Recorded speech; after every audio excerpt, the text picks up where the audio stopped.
talk to you about upcoming finance stuff. What's that? If you want to call Good. me. I'm The around. hour being 7:02 PM on Monday, November 12th, 2024.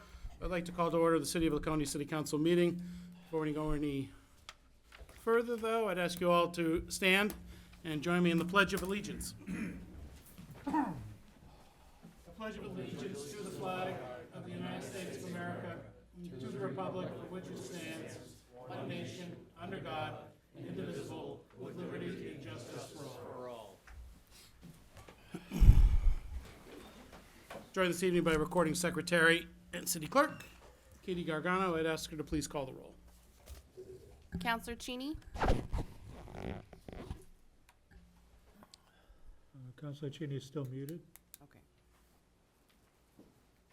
Counselor Susie, Here. Counselor Hoffman, Present. Counselor Haynes, Here. Counselor Bogart, Here. Counselor Felch, Here. Mayor Hosmer. Here. I'll try Counselor Cheney one more time. Counselor, Thank you. Counselor Cheney is joining us by Zoom this evening because he is unable to be here. I don't know if it's a requirement, Counselor Susie, but I'd ask, or Counselor Cheney, I'd ask you, is there anyone in the room with you? No, I'm home alone in my office. Thank you. We're also joined this evening by Kirk Beatty, our city manager, and Glenn Smith, our finance director. Moving on to agenda item number 7, acceptance of minutes from previous meetings. Minutes of the Laconia City Council meeting of October 28th, 2024 were distributed to the members of the City Council on November 7th, 2024. With no corrections or changes submitted to the clerk, the minutes will be accepted as distributed. Agenda item number 8.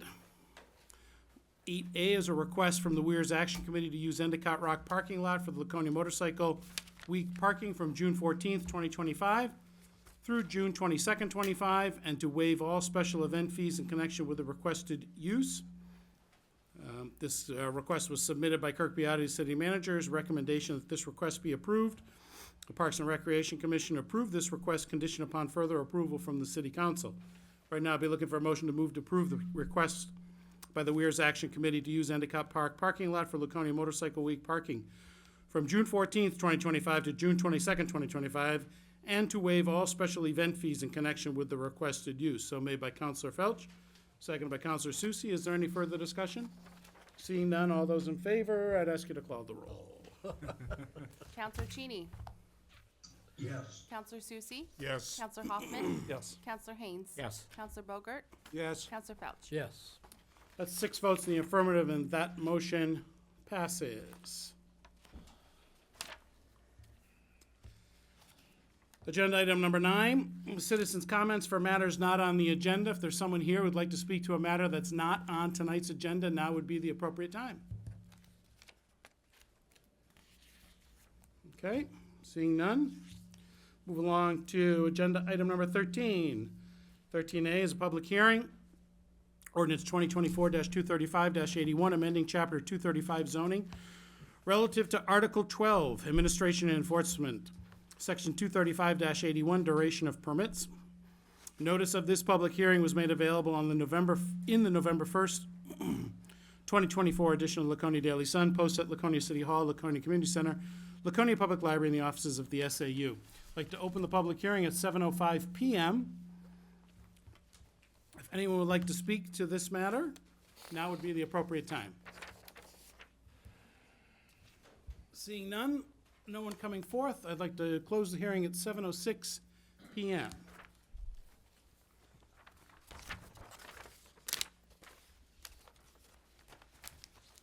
Agenda item number 13B. Public hearing, request to approve using Weirs TIF funds to rebuild and reconfigure the Weirs docks. A notice of this public hearing is made available in the October 31st, 2024 edition of Laconia Daily Sun, posted at Laconia City Hall, Laconia Community Center, Laconia Public Library, the offices of the SAU. I'd like to open this public hearing at 7:06 PM. If someone would like to speak to this matter, now would be the appropriate time.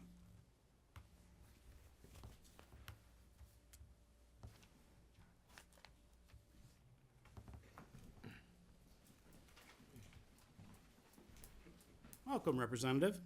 Don't tell me. Good evening, everybody.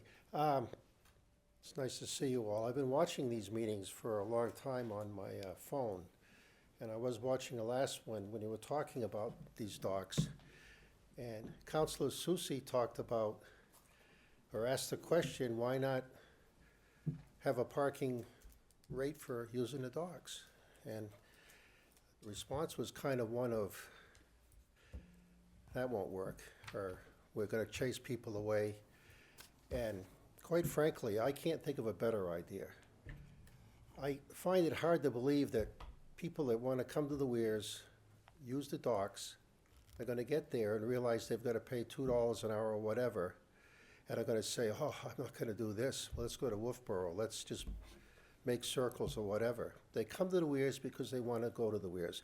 Just like people that drive there and park on Lakeside Avenue and pay whatever the fee is. They don't freak out and look for some other place to go because there's no parking charges. The Weirs is a great place to visit. And people with boats, I might add, they're not in canoes, they're in very expensive boats.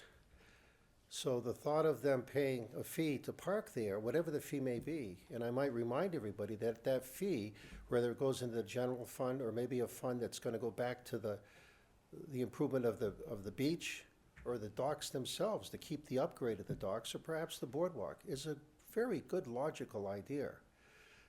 Motorcycle Week, we have a photo tower there. People pay $3 to walk up to the top of it and take some pictures. We have a sign down below that says where those funds go.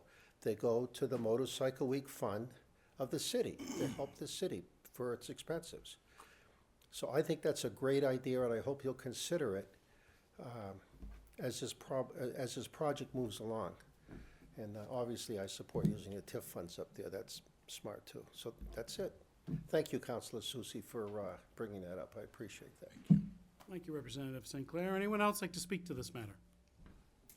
Seeing no one, I'd like to close the public hearing at 7:09 PM. Like the previous item, this matter may be taken up under unfinished business this evening.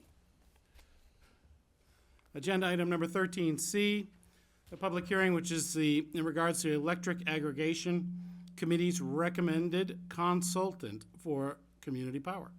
Notice of this public hearing was made available in the October 31st, 2024 edition of Laconia Daily Sun, posted at Laconia City Hall, Laconia Community Center, Laconia Public Library, and the offices of the SAU. I'd like to open up this public hearing at 7:09 PM. If anyone would like to speak to this, now would be the appropriate time. Come right forward. Hello. Hi, good evening. I'm Elizabeth Nixon, and I'm here tonight providing comments and questions as a resident of Laconia. I realized right before I came that you'd posted the draft plan, so some of these questions may be addressed in there, but it wouldn't hurt to reiterate my questions or concern relating to those. Again, I appreciate the city looking into community power and the possibility of reduced energy supply rates for Laconia citizens, as well as the possibility for greener energy option if desired. But I do have questions and comments. I realize it looks like it's Colonial Power and Freedom Energy Logistics. Not sure what the role of is each of those parties. They're separate entities, so just want to get clear what each role is. And it says that they don't guarantee a rate lower than Eversource or the co-op, but it seems one of the main reasons that the city is investigating community power is to get a lower rate. So not sure how the city's going to try to guarantee that if possible. And it seems that at least in the one town that this group has worked with, the contract was for 20 months. I think you probably all are aware, but Eversource at least is their energy service rate changes every 6 months. So I find it hard to believe that the rate that this group could provide could be consistently lower for that 20 months and be lower than the utility. And then I just want to try to distinguish what the role of the consultant is versus what the city does. Will the consultant be sending out the letters to the town and to the citizens and the business? I mean, that's a high administrative cost, which gets carried on to the members that end up participating. But don't want that to be a burden on the city, something that the additional cost the city has to bear. And if the city does, then those need to be carried on to the members as well. Also, what obligation does the city have? It appears that the city has to sign the contract with the supplier. So does the city have to guarantee a certain energy load, guarantee payments, guarantee all the administrative costs? And if so, what cost estimate does the city estimate for those costs? Then one technical detail that is still being worked out with the Public Utilities Commission is that as part of consolidated billing, that the utilities will have to implement a purchase of receivables, which means that basically they'll purchase that power from the supplier, presumably at a discounted rate. So the supplier won't be getting the rates at the full, or getting paid at the full cost. So who bears that burden? Is the city making up the difference? Is the supplier just living with that difference? Is the consultant bearing the difference? Just need to understand how that POR, purchase of receivables, being implemented and what effects it would have on this plan. Let's see. And then who's responsible for ensuring compliance with the renewable portfolio standard? Usually it's the utility or the competitive supplier, but I noticed in the plan that looks like the city's responsible for buying renewable energy credits. So again, typically that's the supplier that does that, so wondering why the city's bearing that burden if that is in fact the case. And then there's a minimum amount that the supplier has to meet. Is the supplier meeting that and the city's just bearing the burden for the additional if people want greener rates? And I'm just curious why the city chose Colonial. If it's my understanding that they've only, they listed I think 6 or 8 other towns in New Hampshire that they're working with, but my understanding is they've only implemented one. And then how many suppliers does Colonial work with? Is it many or just one? Let's see. And then I noticed that Colonial and Freedom Energy Logistics, they serve the city with other energy-related contracts. Are those related, or is the city going to combine all those services? And I guess I just try to understand what the interrelationship is with those other contracts, if in fact they do exist, and why there's that interrelationship. And finally, I just want to note that the Belknap County is having a public hearing on community power next week and in December. Hopefully all are aware of that as well. But given that Colonial Power has not implemented many aggregations in New Hampshire, and I believe it was only in the town of Hampton, I think that Laconia citizens can be, I know that Laconia citizens could be a member of the Belknap County Community Power Aggregation. So I highly recommend that the city not enter into a community power agreement at this time with Colonial Power, or anyone for that matter. Instead, I urge the city and all the businesses and citizens to consider the Belknap County option. If with that option, the city won't have to bear the burden of dealing with community power, dealing with the RECs, or whatever other responsibilities the city has to. And if for some reason that option doesn't bear out, then the city can enter in and opt out of that, being with the Belknap County. Thank you all for your time, the electric aggregations time, and Colonial and Freedom Energies. Thank you. Thank you, Ms. Nixon. I appreciate you sharing. Come on forward. Good evening, Mark Caponona with Freedom Energy Logistics and Colonial Power Group. Into the mic. So I apologize, I forget every question that was answered, but I can hit the high button items that people were unsure of. Certainly, in this plan, it's really about choice. So the city of Laconia is taking no risk in this. They don't have to have any certain load, regardless of there's one person or every person in town is in the program. That risk is all borne by the supplier. So there's no risk here, whether there's 10 customers or 1,000. Whatever that price is the price. As far as the RPS, the Renewable Portfolio Standard, the extra RECs, those are all the supplier's risk, and it's required by them to meet that. This is just an aggregation that we go out to bid. Colonial and Energy and Freedom, we use about 4 different suppliers. Right now, there's only about 3 suppliers that serve aggregation. It's a much bigger load, much more complex. But we expect as this begins to take off in New Hampshire, that many more suppliers will join the fray. I wanted to talk about kind of Colonial has been doing aggregation since 2002. We have about 98 communities down in Massachusetts. We're the first ones to do aggregation. We've been doing it for over 20 years. It's our sole focus. That's all we do. So these programs are truly about choice, and we have full use of the marketplace. Right now, the utility Eversource goes out to bid twice for your power. That's all they can do. They go out twice a year. We're going to bring you options 6, 12, 18, 24, 36, 30 months. You can do all sorts of things that the utility cannot do. It brings flexibility. The one thing I want to say, the hot button item here, this is an opt-out aggregation. What does that actually mean? Everyone's going to get mailed. That was another question. The mailing is borne by the supplier. We'll do the mailing. We'll have the town seal on it so everyone knows it's coming from the town, but none of the costs are borne by it. There is no financial risk here for the town. That mailing would go out. If somebody didn't act, they'd automatically be enrolled. What we can tell you is the program wouldn't start.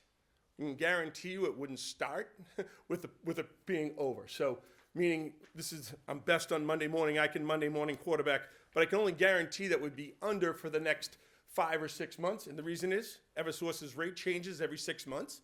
And I don't know what's going to happen 6 months from now in the energy markets. So we can only guarantee what we know is going to be in the marketplace. We can't do anything more than that, but we can create stability. Here's what, again, aggregation. If somebody didn't like the rates or they were over, they can opt out. There's no fee or penalty to do so, and then they can come back to them. One of the reasons that aggregation is beginning to explode is what happened to you 2 years ago when electricity rates went through the roof. If you had an aggregation and the rates were set, I'm just making this up, could have been at 10 cents, and when rates went up to 20, anyone could have opted back into the program if they had already opted out. So it's really about flexibility and what the city can do for its residents and bringing an option that did not exist prior. That's what this plan is about.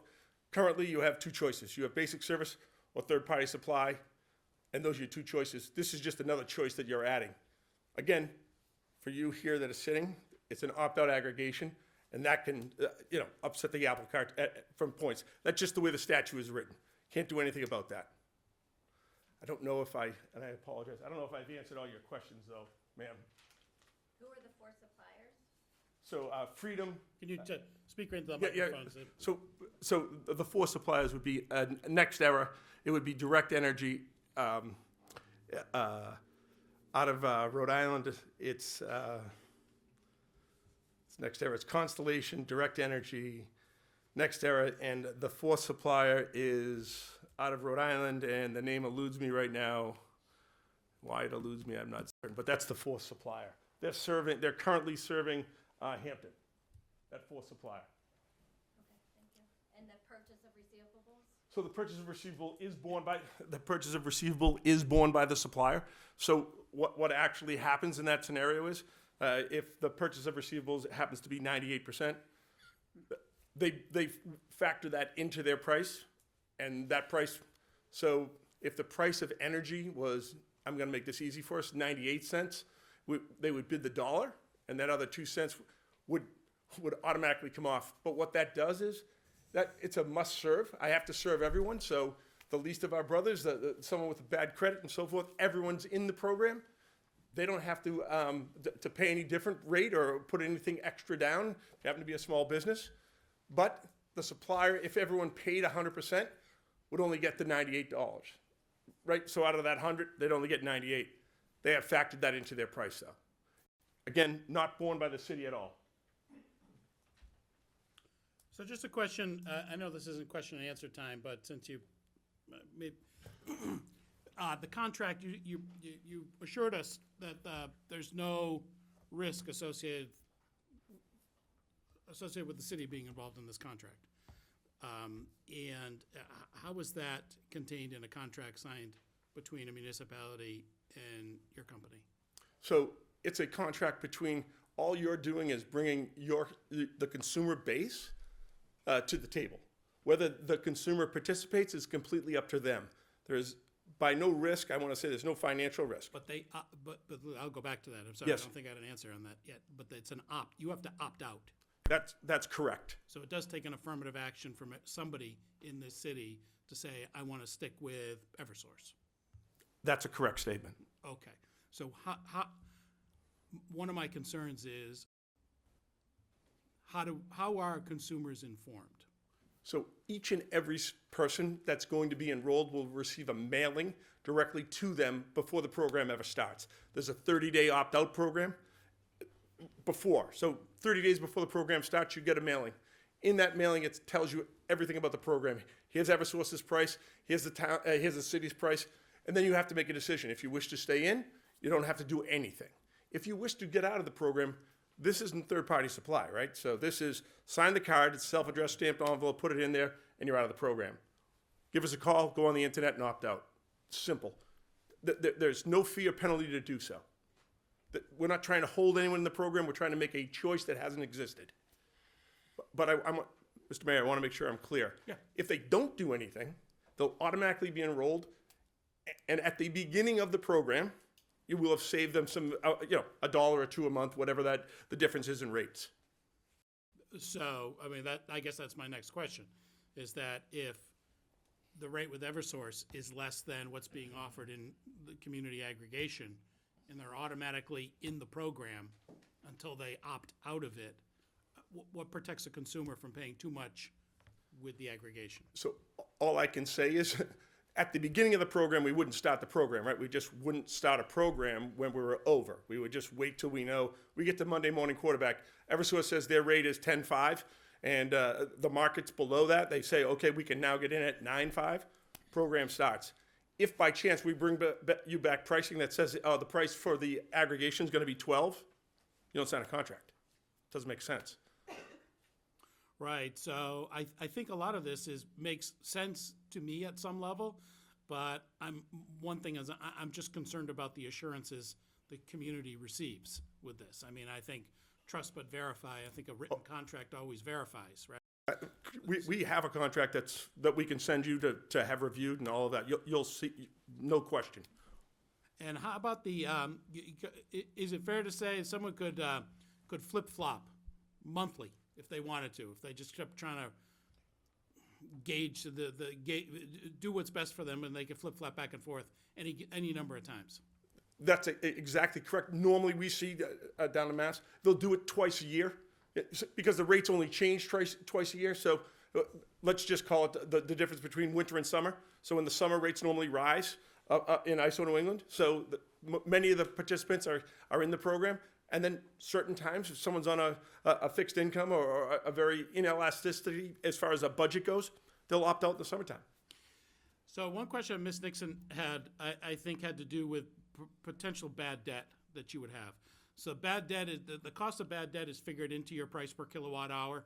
That's correct. So it's not that once that's priced into your price per kilowatt hour, you're either competitive or you're not, right? If you've got too much bad debt, then you're not going to be competitive to Eversource. I would suspect. That is a correct statement. Okay. It's all in. It's going to be an apples-to-apples comparison for you. That's All right. exactly correct. We're not going to worry about any surcharges for purchasing a bad debt. That is correct. Okay. Counselor Susie. Mr. Mayor, I'd just like to ask a couple of simple questions that might clear things up. Okay, just for our citizens here, number one, if we switch from, most of us have Eversource, let's say, okay? Yes. And we go to Freedom, that no way influences any of the services we receive from Eversource or anything else like that, because they're actually doing the same thing you are in a way, but they can only change their rates twice a year, but they don't generate power. They have to go out and buy power. That's a correct statement. That's a correct statement. They're responsible for all the lines, the poles, the services to our homes and all that kind of stuff. Billing, metering, all of that is still a program. That's correct. Okay, and when we receive a bill, like we do today, and it's Eversource, and it says, it's split into two. One is the services, one is the power. You would be the power side. Same bill. That's exactly correct. Still single payment, automatic budget billing, all of that stays intact. It would not be us. It would be a third, supplier. We'll take it out to bid, and then whoever the winning supplier is, it would be their name with, City of Laconia Ag, so that they would know that they're in the ag. Okay. Next item is that if as come back what the mayor said, I'm just trying to be real simple to me, okay? Is if this month my bill is $100, Yes, and I say, wow, and I look it up and the rate's maybe a little bit lower at Eversource, let's say. yes. I can pick up the phone, get online, whatever, and switch me off, put me back. That's a 100% correct statement. And the following month, it goes the other way, I can pick her up and say I want back on. That's a correct statement. There's no penalties we pay. None. There's no, what do you want to call, hookup charge or unhook charge or anything else like that. we None. pay, Right? And coming back what the mayor said, if people don't pay their bills for some reason or the other, whatever, I'm not, okay? That's not a burden on the city. There's no city funds involved here. Zero. Okay, thank you, sir. You're welcome. Just a quick question, is this commercial as well as residential? Yes, it is. Anyone on basic service. Whether you're commercial, industrial, if you're on basic service, you'd have a choice. Everyone would get the mailing. Including the city of Laconia? That would be correct if you had accounts that weren't already on third-party supply. Anyone that's on third-party supply, which I imagine the city being this big of a user, probably already goes out to bid on their own with Freedom. Those accounts would stay in the contract. They wouldn't get the mailing because if we switched you, we would be slamming you. So those customers are left out. Not that you can't join when your contract is up. It's just in the interim, you could join. It's a great point, Mayor. I just want to mention, if a customer was on a third-party supply with the Direct Energy or Constellation on their own, they could always join the program.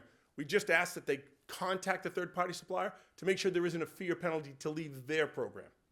Very different than leaving basic service. Who do we have, if I may ask? Freedom. We have Well, freedom the city of Laconia does have a program right now that we do a number of our accounts. with freedom. Okay, thank you. Well, there's a question here. Mr. Mayor, Counselor. thank you, Mr. Mayor. So when you go out to bid, let's say there's 20 customers, just hypothetically, and they're gonna quote you on the usage of 20, cause you can figure out the usage of these 20. So you could look at, and that's what you'd get quoted from them. So let's say now it expands to 100. Does 100 get a better rate than 20? So this is a commodity. That's a fantastic question, Counselor. So I just want to say, you would think the Walmart effect takes precedent, but in a commodity market, if I buy 1 ounce of gold or I buy a pound of gold, it's on that day, it's the same price because you're buying it by the ounce. Now, there are some costs, mailing costs, that will come down with more. But it's really when you're going out and buying and how you're buying that energy. So it doesn't necessarily work here. So when we go out to bid and the plan gets approved by the PUC, the utilities give us the information, everyone's usage, just their usage, none of their personal information, and we then put that out in the marketplace in what we call a load profile. They would be then looking at that load saying, okay, this is what I'm bidding on. From historical, they're gonna know somewhere between 3 and 5% normally opt out, and they can give you a very, very tight price where it's, this is why it's an opt-out aggregation. So just to the question, more isn't necessarily better. I've just give you a test case. We have very large customer down at the city of Boston, and we have a very small known as Wendell, about 400 meters. At the same time, Boston was out, 11.4 was their rate. Wendell had a price of 8.7. So that Walmart effect doesn't necessarily work. It's when you use energy and how you use it. I have one last question, Mr. Welcome. Mayor. Go right ahead. Okay, how often do you go out to bid? Well, In other words, if we sign up, if I sign up, yes, okay, and the rate today is 10. Yes. Okay, sure. how often would I expect that rate to change? So it would really depend on the term. How long was the 10 cents for? Does the city negotiates that with you, or is that what you?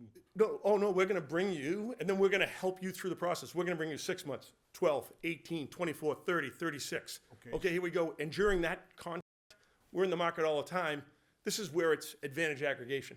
So let's just say markets fall. It's a kumbaya moment, and 2 years out, you got a 36-month contract. We're into it for 18 months, and prices fall off after 24 months. We're gonna come to the mayor and say, Mr. Mayor, we have a situation where we can bring the price I'm making that up, the 10 cents, we can now buy power at 9 cents for 2 years out. He has the ability, if he thinks it's a good price, so forth, to act on that. Again, I don't know what will happen 24 months. If I did, I'd be in the Caribbean. Sorry about that, but I don't know what will happen, but you can do that. Utilities can't. That brings you back to, excuse me, sir. Eversource, we know, can go to the PUC and get changes every 6 months. Correct. Okay? So if you're looking at 6 months, and you come to us and say, okay, for 6 months, it's gonna be the 10. So we're all gonna get our bills based upon 10 cents. Yes. Okay? And you're gonna continue going out to bid to see what the next 6 months. Do we, this body, determines the time frame of the incremental?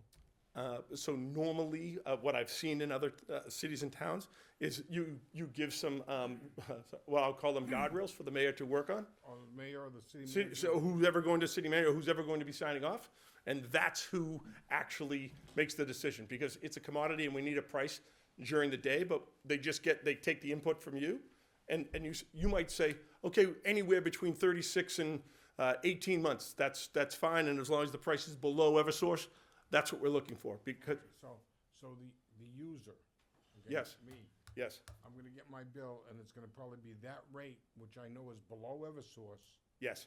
okay? And if it's not, then what? So I just want to make sure I understand. So when we start, it will just be below. That I can guarantee. 6 months later, it could change. Let's just, the price was 10 and Eversource came down to 8. Right. The only way of knowing that would be to go on the website. We'll always have all the prices there, both the utility and the towns. There's no way right now to get the utility price. I wish they did it. The utility price on the bill. I think it would be a positive step for all third-party suppliers, because I think many individual contracts rates continue to rise. That's not going to happen here, but it would be great to know. The one thing I will tell you is, if the next contract, for whatever reason, we said we can have a postcard go to everyone, the price is going from 10 cents to 12 cents. Right. And Eversource's rate at this point is 11 cents or 11.5 cents. Then everyone can make an educated decision. And I have one more. The only reason I asked that. Said that 3 questions ago. I'm sorry, sir, okay? I think a lot of us, maybe not everybody, but this nitwit here, one time or another, has been burned because you get these phone calls or something in the mail. We can drop your power, and then 6 months later, all of a sudden, wham! Yes. Okay? That's what I want to make sure we're not going to see here. It can't happen here, and the reason I'm saying that is, this has to happen in a public forum. And let's just say that the price was over and the price came down for Eversource. Certainly this group, we can put something in the paper. We can't cancel the contract, but we could put something in the paper. You could certainly make an announcement here to opt out of the program. This is municipal aggregation. This is energy by the people, for the people. We're not trying to hide behind something like that. That's why aggregations work. This is not, hey, I'm just gonna keep raising the price. If the price is 10 cents for the next 24 months, the price is 10 cents for the next 24 months. And we can opt out at any time. At any time and opt back in at any time. Okay. You were ready to answer another question, or ask another I question? was Rich? going to, but I won't. Yeah, okay, you good? You good, got enough, you think, really? I just would want to go along with the lady, what the lady brought up. Will there be any difference if it was the city or we incorporated ourselves with whatever the county's doing? There really wouldn't be any difference other than this gives you full autonomy to make the choice that you want, not to have to go along with what the county wants. Okay. This allows this body to make the choices. So many months, so long of a contract, so forth and so on. Thank you. You're welcome.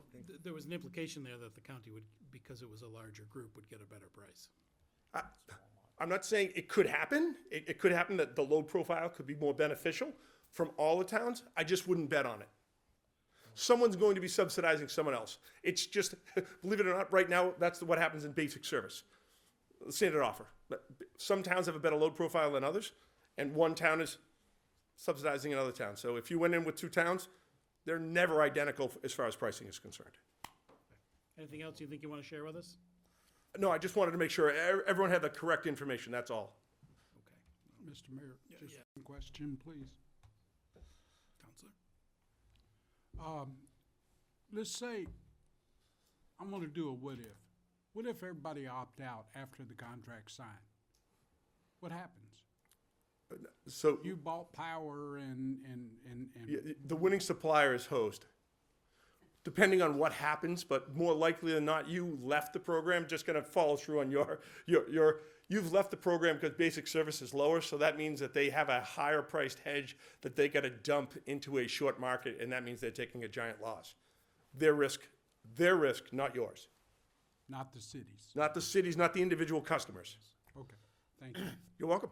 Great question. I just want to make a comment. I've been with Direct for my home and my business for a couple of years now, and I've saved quite a bit of money, and their rates have never been higher than Eversource. A good supplier. Counselor Cheney, anything on your end there?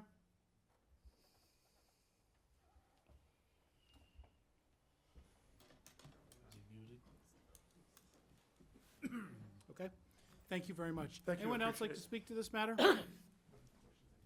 Seeing none, I'd like to close. Can I just say something? I just want to address Sure. one of the questions was about, the county is looking at Community Power Coalition of New Hampshire as a supplier. The Electrical Aggregation Committee did hear a presentation from them, and we did look at several different suppliers, and we unanimously picked this supplier. I think for the reason of local control. With the coalition, we don't get to dictate our own contract or decide how long of a contract to sign or when we go out to bid for energy prices.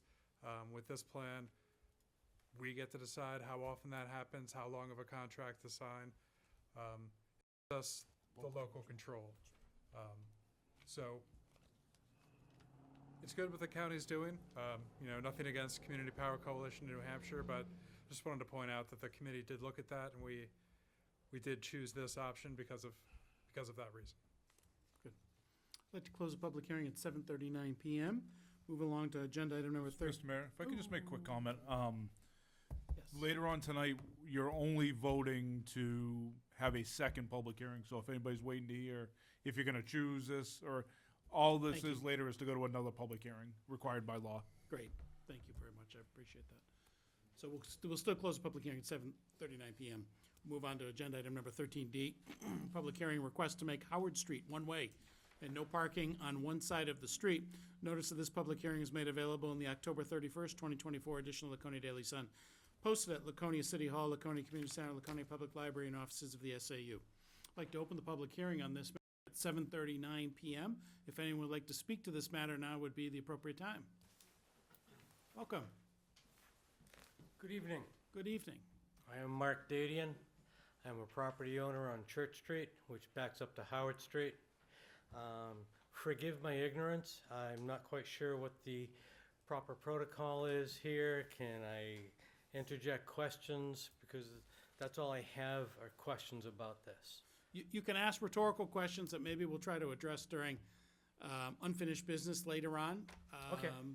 And if there's something of the city here that maybe we can shed some light on too, we can. Well, I don't have do that as rhetorical well. questions. I have particular questions. Yeah, I'm not sure we could do question and answers right now. Okay. It's just public input right at this Well, point. I understand that. Okay. I think.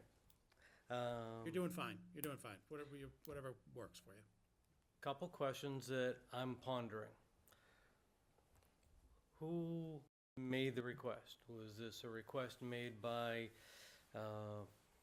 fire department? Was it made by police? Was it made by Public Works that has to plow the street? Forgive me for putting it this way. Was it some wealthy person with no patience that, says, well, the parking on the street's problematic? So, why is this request made? If one of those departments or if it was an individual that made the request, why? What's the purpose? Because I'd like to know what their thinking was before I say whether I'm for or against something. In particular, well, there's a couple points here. The request to make Howard Street one-way. Has anyone been down Howard Street lately? It is one-way. Unless you're talking about to the corner where it goes over to Victoria Woods, and prior to that, by the brick front. Is that Howard Street also? I'm not positive and the map that was sent and that I received by mail didn't seem to point that out. To dictate that there would be no parking on what I'll call the left side of the road as you're driving down the one-way road, no parking on the left side of the road. There are a lot more homes on the left side that have residents pulling in and out than on the right side. On the right side, there's 4, including my property. And on the left side, there's somewhere, probably close to 7 or 8. And then if you turn the corner, then there's more there. So I'd like to know what the thinking is that went into this. How many times have I said, those are pretty much my concerns. Fair enough. Yeah, well, you did fine. And how might I find out the answers to my question? So hopefully, we maybe can answer 1 or 2 of them right now for you, if you like. Great. There might be a further discussion later on under unfinished business. It's kind Sure. of chopped in 2, so might get to a more formal discussion with maybe some input from people from the city departments. But let me see, I know Counselor Susi's anxious to answer one of your questions. The request was made, excuse me, Mr. Mayor, the request was made to me from a couple of property owners on that street, okay? Because of the very tight parking he felt, okay? And also because the parking wasn't being done, there was empty driveways, but full streets. I took that information and I then spoke to the fire chief and asked about if there's a fire in that neighborhood, what kind of a problem is he gonna run into, knowing that it's a tight area? And he says if there was cars parked all over the lawns, they'd be having to roll over a few cars and a few lawns because it'd be real hard to move the ladder truck in there, knowing that, you know, a lot of large buildings, a lot of residences. So with that, I brought it to the Public Works Committee. We looked at it and everything else and said, we have to make that thing a one-way. Then talked to the Public Works Director, and the first thing he says, you know, this time of year, from November 1st on through the winter, you know, come midnight, all those cars that get off one side of the street. Okay? So now we have that other problem. Now, I realize parking down that area, and I've lived in that so-called, in that area for many, many years. hood. Okay? What's that? The hood. The hood, whatever you want to call it, okay? I also patrolled that area for many years in a cruiser, so I can understand that side of it. And I realize the residents that are there are gonna have a hard time parking. But I also look at the safety side of it and getting emergency vehicles in there. And that's what really brought me to bringing it up to Public Works and maybe take another way. Now, I know that we received some pushback, you might say, or whatever, from the brick front. And I talked to the city manager and also the Public Works Director today about trying to maybe make some kind of an exception so they can get into their dumpsters or deliveries. But I think the rest of it probably has to be, in a way, self-managed. That if you're living in a home in that area, that's your house or that's your apartment, and it's a multifamily, we have to make sure we use those driveways, okay, and work together to find a way, or else sometime, and I hate to say this, but you know, it's not if, but when, and they use that all the time. There's gonna be a reason somewhere they have to get in there somehow, and it's gonna be a problem. I understand that. And I think that's what we're trying to address. And in all candor, I have to say that I'm coming here from a selfish perspective. I have a driveway on Howard Street. It's for my business. My tenants have parking off of Church Street. My concern is that if you say there's no parking on the left side of the road, then they're going to park on the right side of the road. And that's going to be an encumbrance and a difficulty for me. There's people have already parked in my parking lot, in my driveway, that I've had to politely ask not to do that. I don't feel like taking on the whole community. Totally agree. There's gonna Yeah. be, there's gonna be people guess and people know and this way and that way and everything else like that. And it's not an easy answer, okay, it really isn't. But it is a problem that we have to find a way to address, okay? At the end of this discussion, I'm gonna say apologize to the mayor here for a moment, we might turn around and say, okay, we'll send it back to the Public Works Committee and readdress it and try to figure out if there's another way, okay? Don't know, You're right. okay? But that's a problem that we've gotta work on, okay? I mean, it's not easy. Nothing's ever easy. If it was real easy, none of you probably be here. Okay. There's gotta be something All right, worked it's out. not it definitely is not easy. It's hard. It's open Right. for more discussion. Would you like to share any other thoughts with us at this time? sorry. None pertinent to It's this okay. conversation. All right, save them for later. Thank you. All right, terrific. Anyone else like to speak to this matter? Come on forward. Eric D'Amato. Actually, I own the property on the corner of Riverside Court and Howard Street, 47 Howard Street. So it directly affects me. Now, when I bought the house, oh geez, excuse me, it's almost probably been 20 years now, 20 years ago. I bought it from Lady Ann Winkler. Ann Winkler was the second owner of the house. Her dad bought the house originally. When I bought the house, she had told me that the town had come to her and asked for some land in order to make a sidewalk so that they could put in the old folks home behind. And with the working with the town and the town getting the land for the sidewalk, she negotiated parking on the side of the street for our house. I don't have any written knowledge of that, but it was passed down to me that way. So just, that's my point of view or what's going on. It's always been a one-way street. Howard Street's always been going, I believe, north one way, and then you come in by the brick front, that's two ways, so they can go into the old folks' home. Charlotte Way Place. So, excuse me. Yeah. So, I guess I'd lose parking if you took it away. It's hard enough. My tenant only has parking for one right there if you took it away on the side of the street. So, Thank you very much for sharing that with us. Yeah. We're not taking away any. Hold on, sit down. Your stand does make a difference. I'm gonna let this one speak first, that's all. Sorry, what? Hi. Hi. I'm Lorraine Barrows, and I live on the very end of Riverside Court. And my property backs up to the lawn of Victoria Woods. So it's a dead-end street that ends there. They have a driveway that comes into Riverside Court as their emergence. It says on one side, on their side of the driveway, it says emergency vehicles only.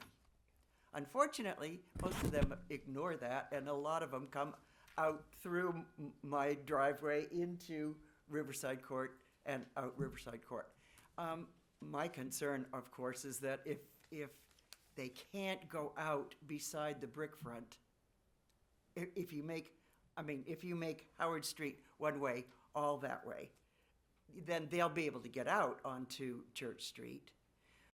But when they come down and enter on Riverside Court, what's to make them go around Howard Street to get into their driveway? What's going to keep them from coming right into my driveway and then into their driveway? At that point, it's only 12 feet wide. There's a big telephone pole right on the corner and our house on the other side. I mean, we're right on the street. So I'm concerned about that. Otherwise, I don't have any problem with it being one way, except for that the very end of Riverside Court, up by Church Street, is only 12 feet wide too. That's even narrower than than Howard Street. Right. So, and the problem seems to, with parking on Howard Street, seems to be the corner right opposite the entrance to the driveway of Victoria Woods. There's often a truck parked right on that corner. And that's what's in the way most of the time. Now that the November 1st edict is for snow removal and everything, parking not on the street, it's not there anymore. But, so that's the question too. What's gonna happen with the traffic flow? And can't we just ask that person not to park their truck there? Or, you know, I mean, does it have to be a law or your whole change of everything just to fix one thing? You know, can we just talk? I wonder if that's ever been addressed and just, you know, politely said, can you please park someplace else, like use your driveway? You A lot of radical ideas there. Yeah. You gotta be careful. Right? You gotta be careful. So that's my only concerns, you know, is where's the traffic flow gonna go? Thank you very Thank you. much. You come up and anyone else want to speak for a first time? Okay, you can come up and speak again. We're trying to keep the comments to 3 minutes or less, okay? Just real quick. Sure. As was said, Howard Street is already one way for a majority of it. And yet, every summer, I'm flagging down people who are driving in the opposite direction. And I tell them this is one way, and they wave and give me the Hawaiian peace sign. So that begs the question, what's enforcement going to look like? Is this expedient to legislate? Is this something that there's going to be cameras to see who the offenders might be? How's this going to get enforced? Raise some good questions, thank you. Anyone else like to speak to this?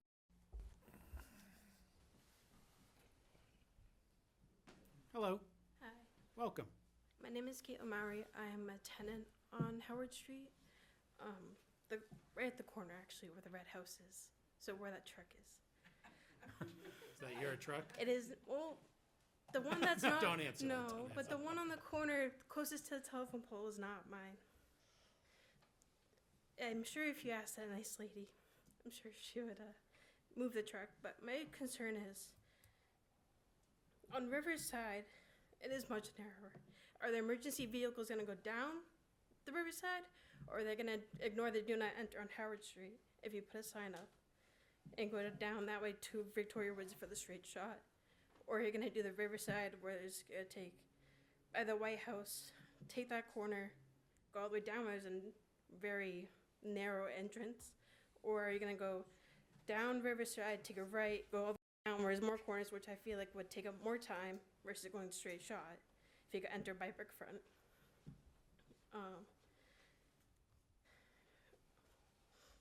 That's mostly my concern is, are they gonna go that way? Or if because I've witnessed all ambulance and 2 fire trucks come down that one way, one after another. And for the electrical fire that they thought was electrical fire a few months ago, and thankfully nothing happened, but besides the point. They got down the road no problem. So I just don't see the understanding behind all this. I do and I don't. It's just more of a frustration because it is limited parking, but there's also a walking bridge that the homeless tend to walk through, which is lovely. And I think the city, I'm not 100%, owns a parking lot that's behind the walking bridge. Maybe they can make it into a normal bridge for emergency vehicles only, that they could they can just go straight to Victoria Woods that way. That was just a couple ideas I had. Thank you very much for sharing them. I appreciate you taking time. Anyone else like to speak? Seeing none, I'd like to close this hearing at 7:56 p.m. We may take this up under unfinished business later on this evening. Before we go into agenda item number 14, I'll take a 5-minute recess, please.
Right, these people will talk amongst themselves. The decision gets posted where? Probably in the minutes. No. On to- Not in the Sun before then. Perfect. There's one. Thank you. Who wanted to break it? The ones I did. That was, of course, is called, What do we need?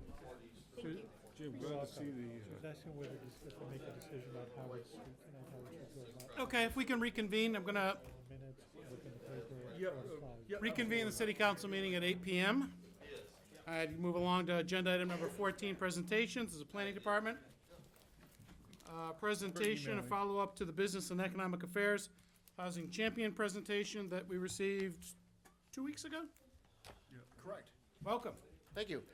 So we were asked to come back from our last city council meeting.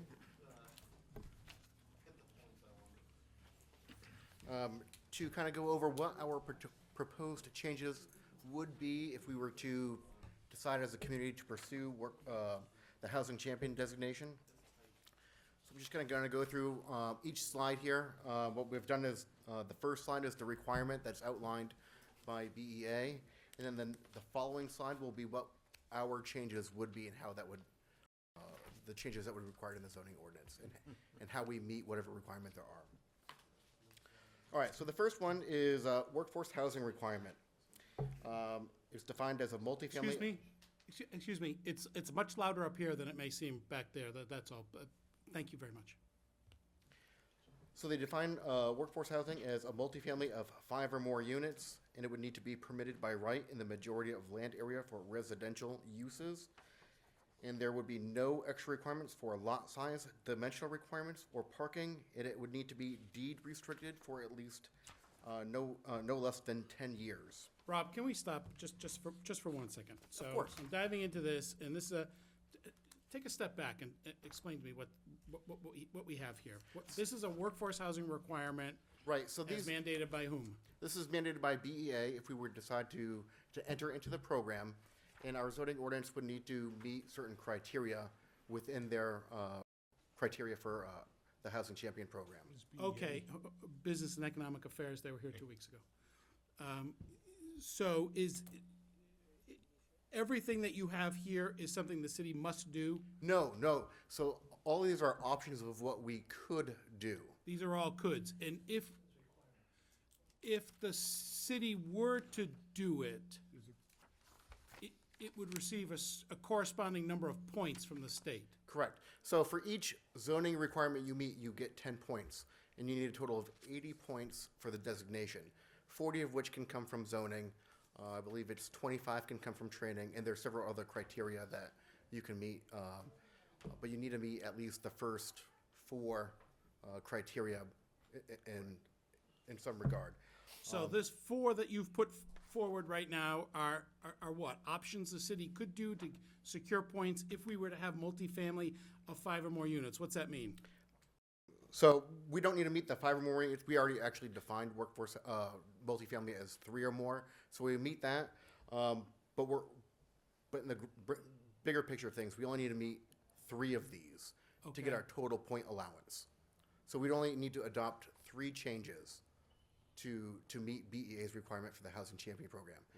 And I use the word requirement. It's not a requirement for us to adopt each and every one, but it's the requirement from BEA of what their requirements are for that, what the ordinance would need to read for each of these sections. Okay. So you're saying that we currently have something, we define multifamily as 3 or more units? Right, so on the following slide, it goes over how we already see it. So the city, we already define a multifamily as 3 or more units. We already permit it in several zones already. RA, we permit it by right, and RG, we permit it by special exception, and The UC. in the UC, it's permitted And by the special. CR. Nope, UC is permitted by right, and the UC, it is permitted by right as well. So it'd just be amending it to make it permitted by right in the RR1, RR2, and then to remove the special exception under the RG to allow that to be permitted by right. This would not affect it in residential single family. It would still be not permitted in residential single family. So residential, single family, you cannot have a multifamily unit of 3 or, with 3 or more units? Correct. Yep. And that's what our current standard has been, and what our current standard has been for a very long time. The only multifamilies we see right now in residential single family are pre-existing non-conforming issues or grandfathered properties of something that was been there before we adopted an ordinance or before there was a rezone. Okay. And we also added in that we would like them to be deeded for at no less than 25 years, which is 15 years more than what the state was requiring. But that was what planning board kind of was more amenable to, because they thought it was, if you're going to go all in on workforce housing, you got to really mean it, and to require them to do it for at least the 25. And it's So the really last pretty- workforce housing project, well, a portion of it is workforce housing, that was deeded for how many years? That was the Friendly's building, The Friendly's building, I believe it was 35. I think they did 35 years for that one. 35 years. And that could be an option for what we do as well. We just pick 25, as long as we meet the state requirement of, was it the 10? Yeah. The 10, then we met the requirement, but we could go greater than. All right, I'm sorry to be really remedial on this. So when you restrict the deed, that makes sure that a developer doesn't apply for benefits under some sort of workforce housing funding, claim it's going to be workforce, and then if there's no deed restriction, could turn it into market rate 6 months later. Correct. After they receive the certificate of occupancy. That's absolutely correct. So what you do, if I'm correct, tell me if I'm wrong on this, you tie their hands for 35 years and say you can't flip it into market rate for this period, 35 years. It remains the same. Yes. In this, okay, I'm sorry, I'm looking at like basic chunks here. No, that's fine. I'm asking. Are you open for questions right Oh, along? I'm sure, sorry to do this. absolutely. Go ahead. I'm see the designations about permits all zones except RSIP, I, and AI. Where does performance zoning fall in here? So performance zoning is an overlay. It's not actually assigned to a specific district. So performance zoning is an overlay. I think it's over the state school property and a couple other parcels, over all the TIF districts, and over the entire urban commercial district. Just the Weirs TIF. Is it just the Weirs TIF? Yep. Okay. One other question along that line. At some point in time, could I see an overlay map that shows me all the zonings, including how the performance district oversees that? I think it's online, isn't it? It is, yep. It's online. Okay. Yep, I'll get we can together print you with a map as well. We used to have a map in here, I think it fell down off the wall. We'll get a new one up there. It's all right, I'll get a hold of you and we can go over it, okay? Perfect. Thank you. Counselor. When you deed restrict a property like this for the 25 years, and it cannot go to market value, is there something in there that allows the value to increase so that there's some incentive for them to upkeep the property? So it won't affect their what they're assessed at, so. Not the question. The question is, does something in the deed allow it to increase in value so there's an incentive for them to upkeep the property? Because if they cannot increase the value of their property and want to sell it before 25 years, if they can only sell it for what they bought it for, then there's no reason to keep it up, because they'll never recoup the money they invested back into it to keep it maintenance up on the house. So is there something in there that says that it can increase or something for some percentage so that they're allowed to recoup their investment in the house other than being able to sell it for the same price they bought it? So the workforce housing definition as set by the state is based off of HUD's average median income for the area, which is Belknap County is the region that we would fall under. So as it goes up, then the price that they could charge for rent would also go up, or if it's a mortgage, it could go up too. I think the question is, if I own a piece of property that's deed restricted workforce housing, am I prevented by the deed from reinvesting in my house to do routine maintenance, fresh paint jobs, new roof, gut the inside so it's high-end stuff, or must I just let it fall down without any improvements? No, the deed would just be a restriction on what you could charge as a landlord for So rent. are you familiar with any deeds that restrict home improvement? Without changing a footprint or usage? I'm not. No. No, I'm not But you bring up a questioning. good point. If you want to improve it to a condo, oh, I'm sorry. The question is not restricting them from doing any upgrades. If there's no financial reward for keeping up the building, then what's gonna encourage them to upkeep the building? Well, If they sell the building to another. Only, so for that, only 20% of those units are workforce housing units. The remaining 80% are market rate. So if you're gonna wanna keep your market rate at a value where you're gonna be profitable, you're gonna still upkeep your structure. So if I understand, thank you, Mr. Mayor. If I understand your thing, if you got a 3-unit and 20%, let's say it's then 1 unit can be workforce and the other 2 can be market value? So if you had 10 units in a structure, Yes. 2 of those are gonna be workforce housing units. The remaining 8 are gonna be market rate. So if you wanna maintain the value of your market rate, you're gonna upkeep your structure still. Okay. But there could be other benefits to you having workforce housing that we're gonna get into later as other criteria that could. I was under the impression all of the units would be workforce. Only a percentage. Only a percentage of them will be workforce. Percentage of the units. Okay, Correct. Thank you. So Have to be, there could be more. they could be more. It could be That's what our restriction is. A developer could say, I want to have 40% workforce housing. There's no extra benefit to them in the zoning ordinance for it, but it is for the 20. Does that answer the question on that one? Yes. All right. So that covers what we would propose for workforce housing. The next possible change that could be made is with our cluster development requirement.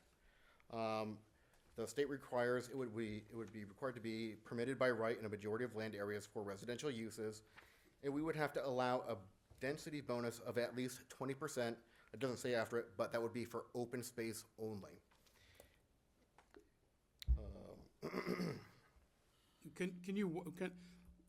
Since you guys are really skilled at using this, that there's here that sort of needs to be broken down to something that's digestible for someone like me who doesn't work in this area. So for cluster developments, there's a whole bunch of criteria that you would need to meet if you wanted to get density bonuses. Not every cluster development meets all those requirements, and they don't always request bonuses. So somebody might want a bonus for having amenities, or another development might want a bonus for the open space. So this only changes the bonus for open space. So if you want to have a cluster subdivision that provides more open space, more conservation area, you would be eligible for a great 10% bonus in density. We only allow right now in our cluster ordinance 10%. This would give them an additional 20%. So that's only changing our ordinance to make it the 20% as required by BEA. Sorry, I kind of skipped to the next slide. So if I may, so right now, the ordinance reads, if you have so much green space as a portion of your cluster development, you get a 10% density bonus of the base value of the district that it's in. This requirement by BEA, if this is what we choose to do, we would increase it to 20% so we're just giving them another 10% than what we currently have. So you'd have more green space in a cluster development. Correct. Yep. Okay. And there's a Green space is good.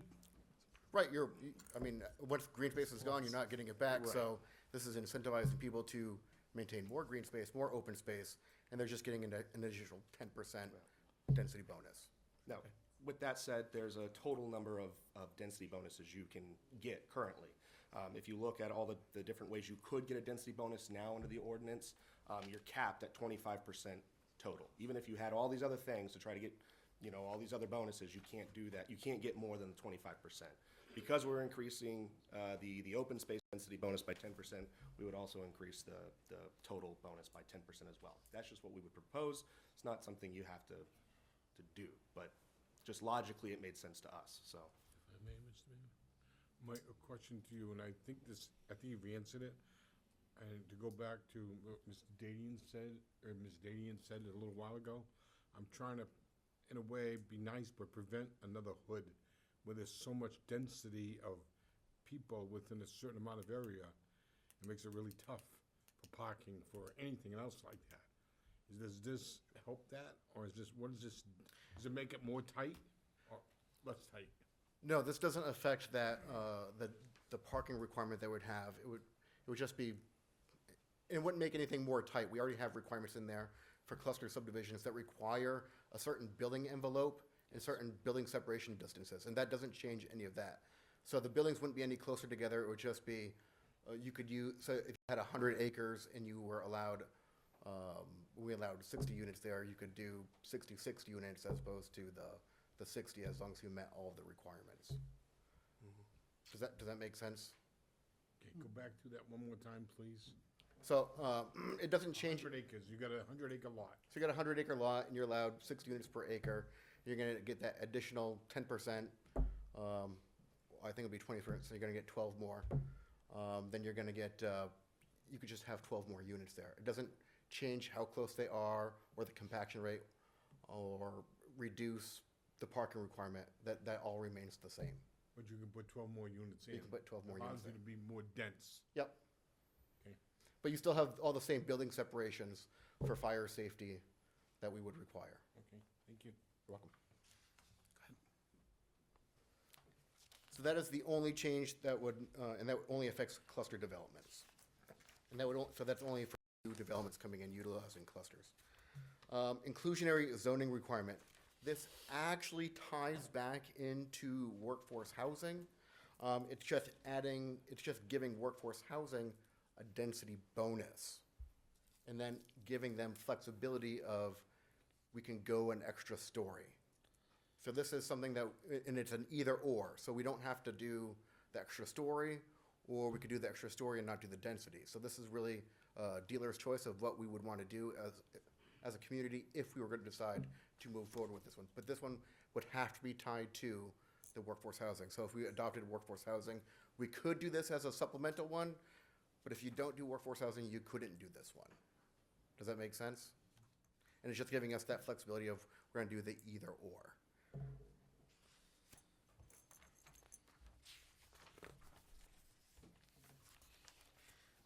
And the next requirement out of BEA could be manufactured housing. And their requirement would be, it would be permitted in the majority of land areas for residential uses, and there would be no extra requirements for density or parking, or reasonable opportunities for manufactured housing parks, or reasonable opportunities for manufactured housing subdivisions. We currently allow manufactured subdivisions within the community in the SFR, RG, and RA.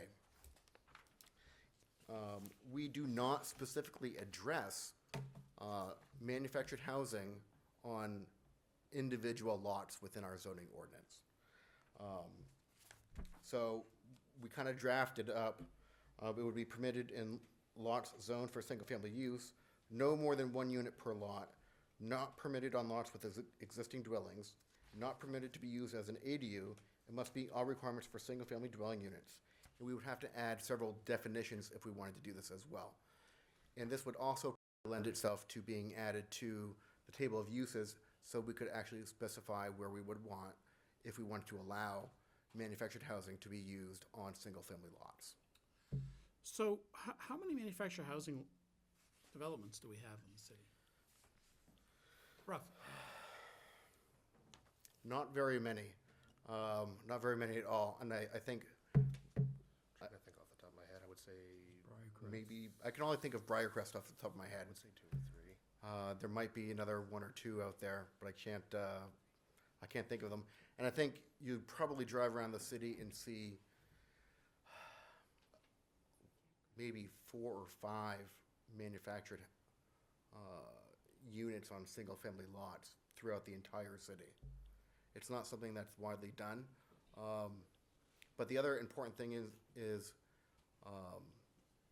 modular homes would really need to be added to our definitions, so we're not prohibiting manufactured homes, because a lot of people do utilize manufactured homes throughout the city on single-family lots. So it's one of those things, if we start adding this, we need to add definitions and be careful about, to make sure we still allow these, so. So it says it must meet all the requirements for a single-family dwelling. Do you happen to know what the requirements are for a single-family dwelling? So a single-family dwelling, it's very broad in the zoning ordinance, and it does not specify any housing type or structure type. It's just the family that lives there. It's a single. The point would be that you would have, you couldn't have more than 1 dwelling unit on the property, right? Like, you couldn't have multiple manufactured homes on a single-family property. You still have to follow your setbacks, your height requirements. All the other things that would apply to a single-family lot would still apply here. It's just the type of house that you're building there. There's not a minimum square footage? No, we as in our zoning ordinance do not have a minimum dwelling size.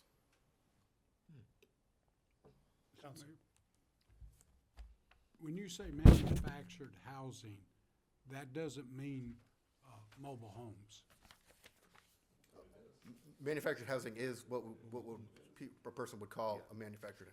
A mobile home. A mobile home. That would fall under it. It's not the only type, but that would fall under it. Just like modular homes are manufactured. So you can have you can have a neighborhood, because it's permitted for single-family use, so you can have a regular stick-built house, and then a trailer, and then another stick-built house, and then another trailer. Yeah, Yes, you could. We already have. We already have that. So, I know, I got one across the street, so. and that's what the very important is, we've mentioned it here, is we do not discuss that within our zoning ordinance. So either way, if something was to be done, we should be cognizant about, we don't specifically prohibit that. So we would have to decide where we would want to allow it, where we wouldn't want to allow it, because right now, we don't have a say in that. So. Go ahead. All right. So moving on, minimum lot sizes. So the state for BEA would require for the Housing Champion, 1 acre lots with no public utilities, half-acre lots with at least one public utility, and quarter-acre lots for lots that are served by both municipal water and municipal sewer. Currently, our zoning ordinance is inconsistent in how we do this. We do have a minimum lot size of 2 acres on lots that do not have both public utilities. So this would be reducing that to 1 acre.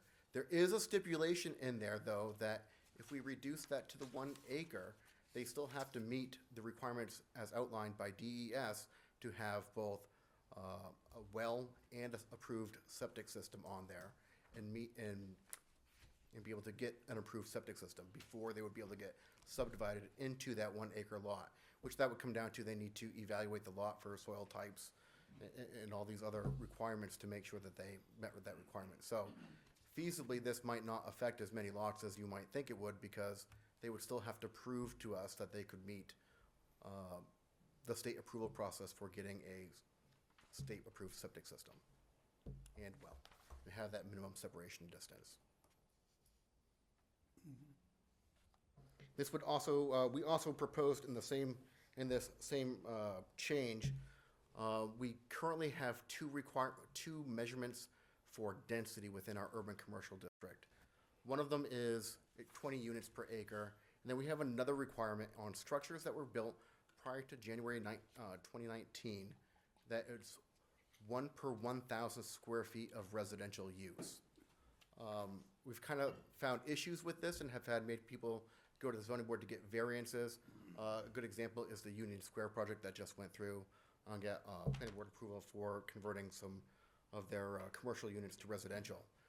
A lot of those structures were really old, and they weren't proposing to have, they were proposing to have four units in there, where the entire building was less than 4,000 square feet. A lot of people are searching for units that are smaller than 1,000 square feet. So this would be removing that arbitrary number that we added into the zoning ordinance in 2019.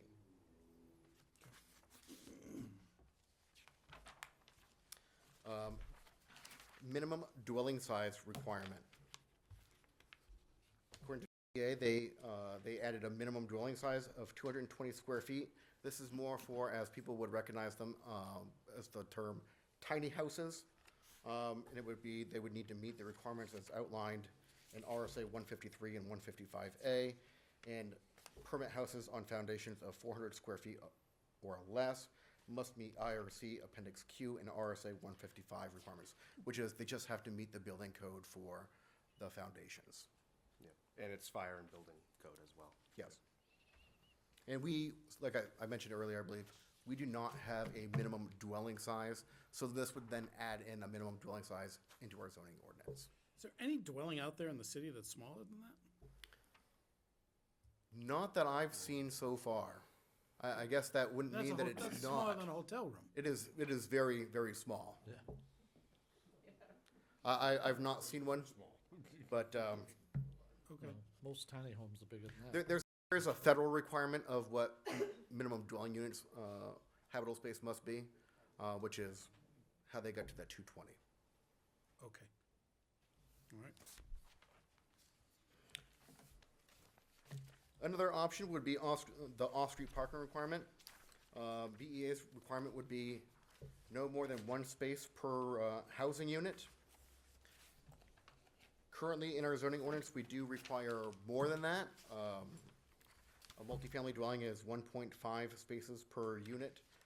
Single-family dwelling is 2 units, 2 parking spaces. Single-family with ADU is 4, and a 2-family dwelling is 4.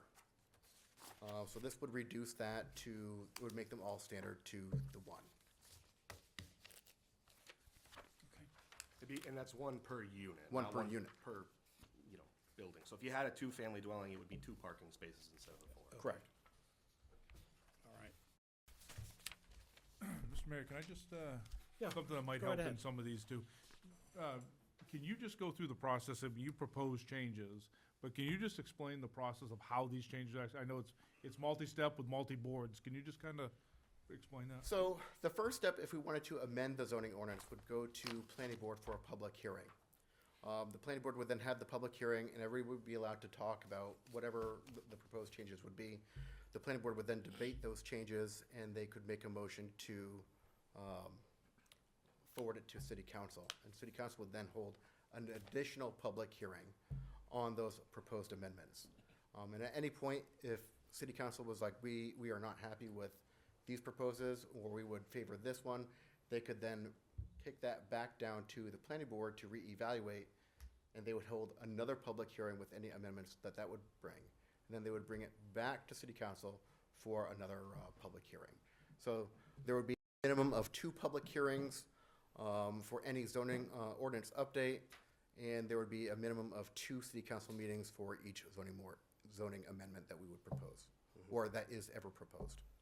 And really, we only need to propose 3 of those that, these are just examples of things we could do to our zoning ordinance. We only really need 3 of them to get the. To meet our point requirement to get the designation as a housing champion. Correct.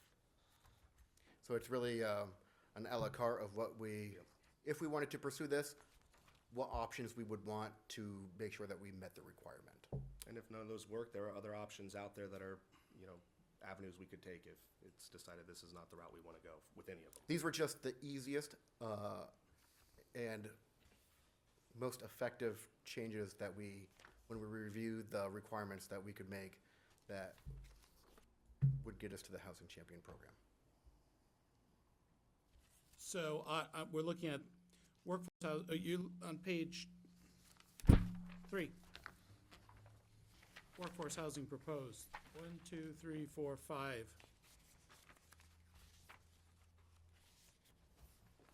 There are 5 options there.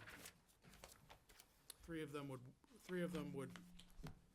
No, So we would need to meet all these changes to meet the criteria for this. Got it.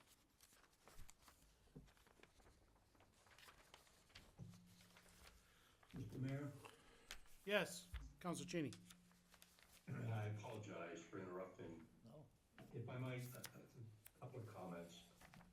I noticed that we have an obligation to deal with RSA 674-59 in an ordinance change, but I haven't reviewed the RSA or the proposed change in any detail. Beyond that, I question the state school property is proposing workforce housing, so I would question what number of workforce housing needs we have beyond what's proposed by the state school property. And I guess the point of that is we haven't seen any real data yet. And I guess my final comment, Mr. Mayor, would be that I've listened now to a number of proposals that require changes, and I just am not confident I know enough at this point to be willing to jump into this without a much more in-depth understanding of what's going on. Thank you. Thank you. Was there a question in there that? I don't know if I have any response I don't know enough about the state school project yet that I could even share that would answer any of that. I think we need to wait to see what the developer decides to do there. And I guess that was my point, is that we don't know. And we're racing ahead with this when we don't know, where this major project is gonna go. Thank you, Mr. Mayor. Sure. On that, I do, if we were to get the designation, if the developer was to propose workforce housing, it would make us eligible for some funding with those units that are proposed and possibly built. So we'd be. What type of funding? I believe there's funding, if they were to do workforce housing, we would be eligible for per unit funds that could be given to the city for use for, I think, various things, and some infrastructure improvements as well. Yeah, it's an either or program. So you would get funding for the units that are developed that are workforce housing, and I believe off the top of my head it's $10,000 per unit. Yeah. And then if that wasn't the route that the city wanted to go, then the city could get funding for infrastructure projects like upgrading water, sewer throughout the city. So it's kind of an either or. And we don't have to adopt workforce housing. That is one of the options that we have in our mix.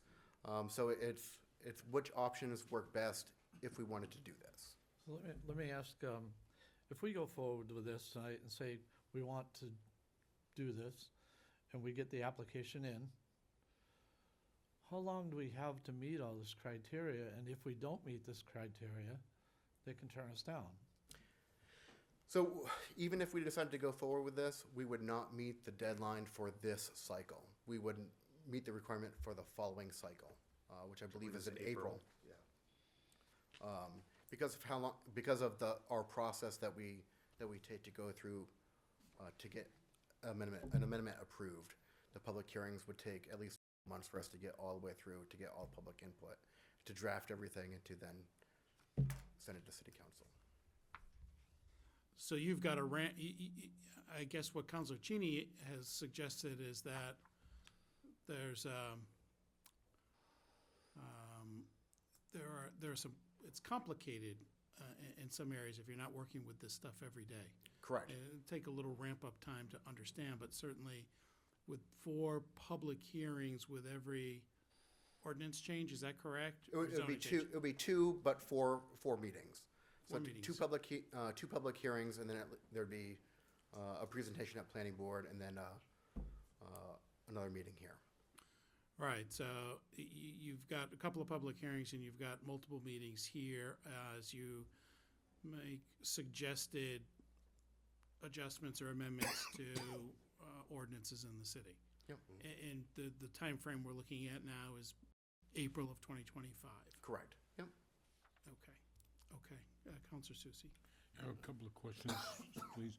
Number one, if I remember right, then when the people from VEA were here, okay, they told us the full value that was available was $5 million to the state.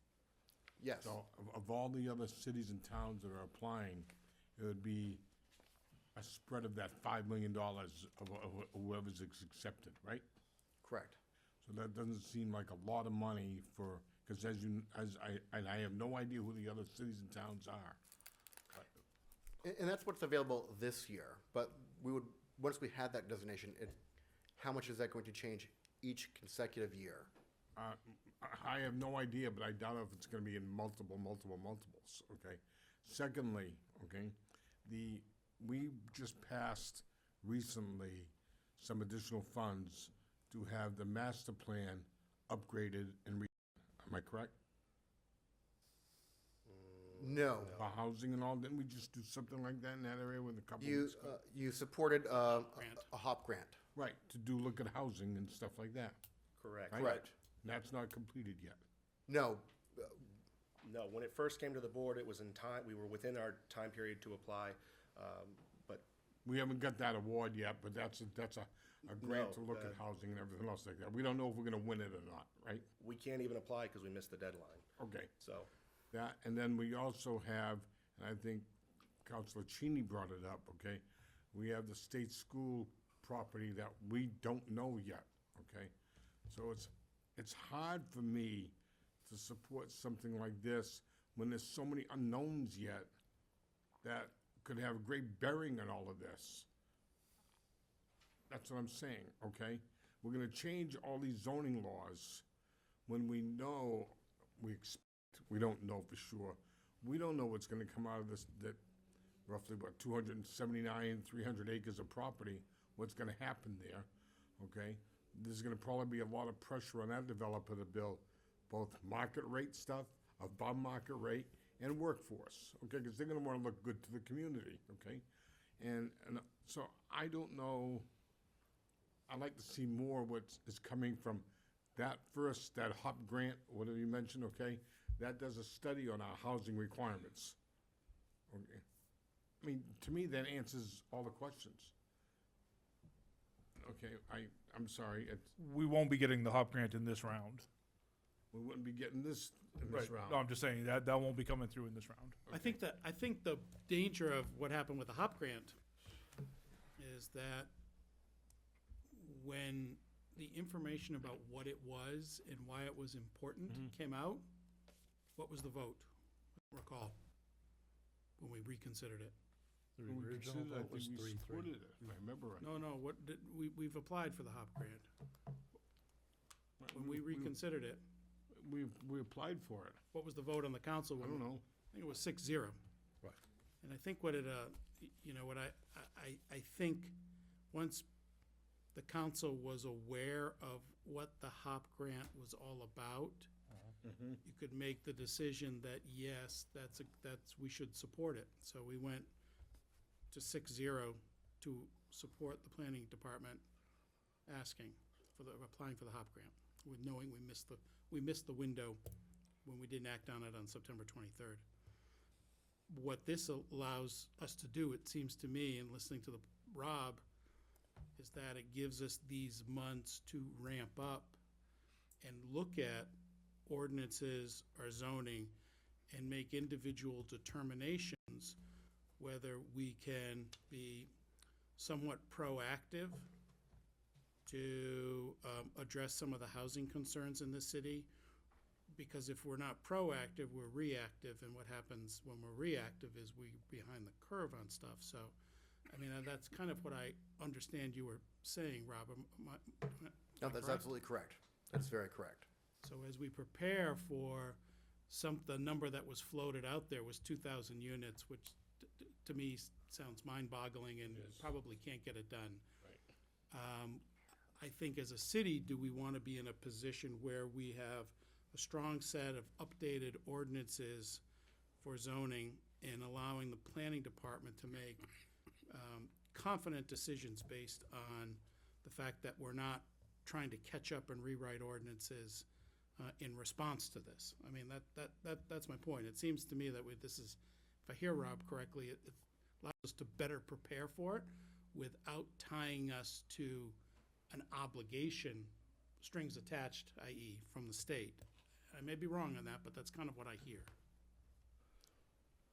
Councilor Hoffman.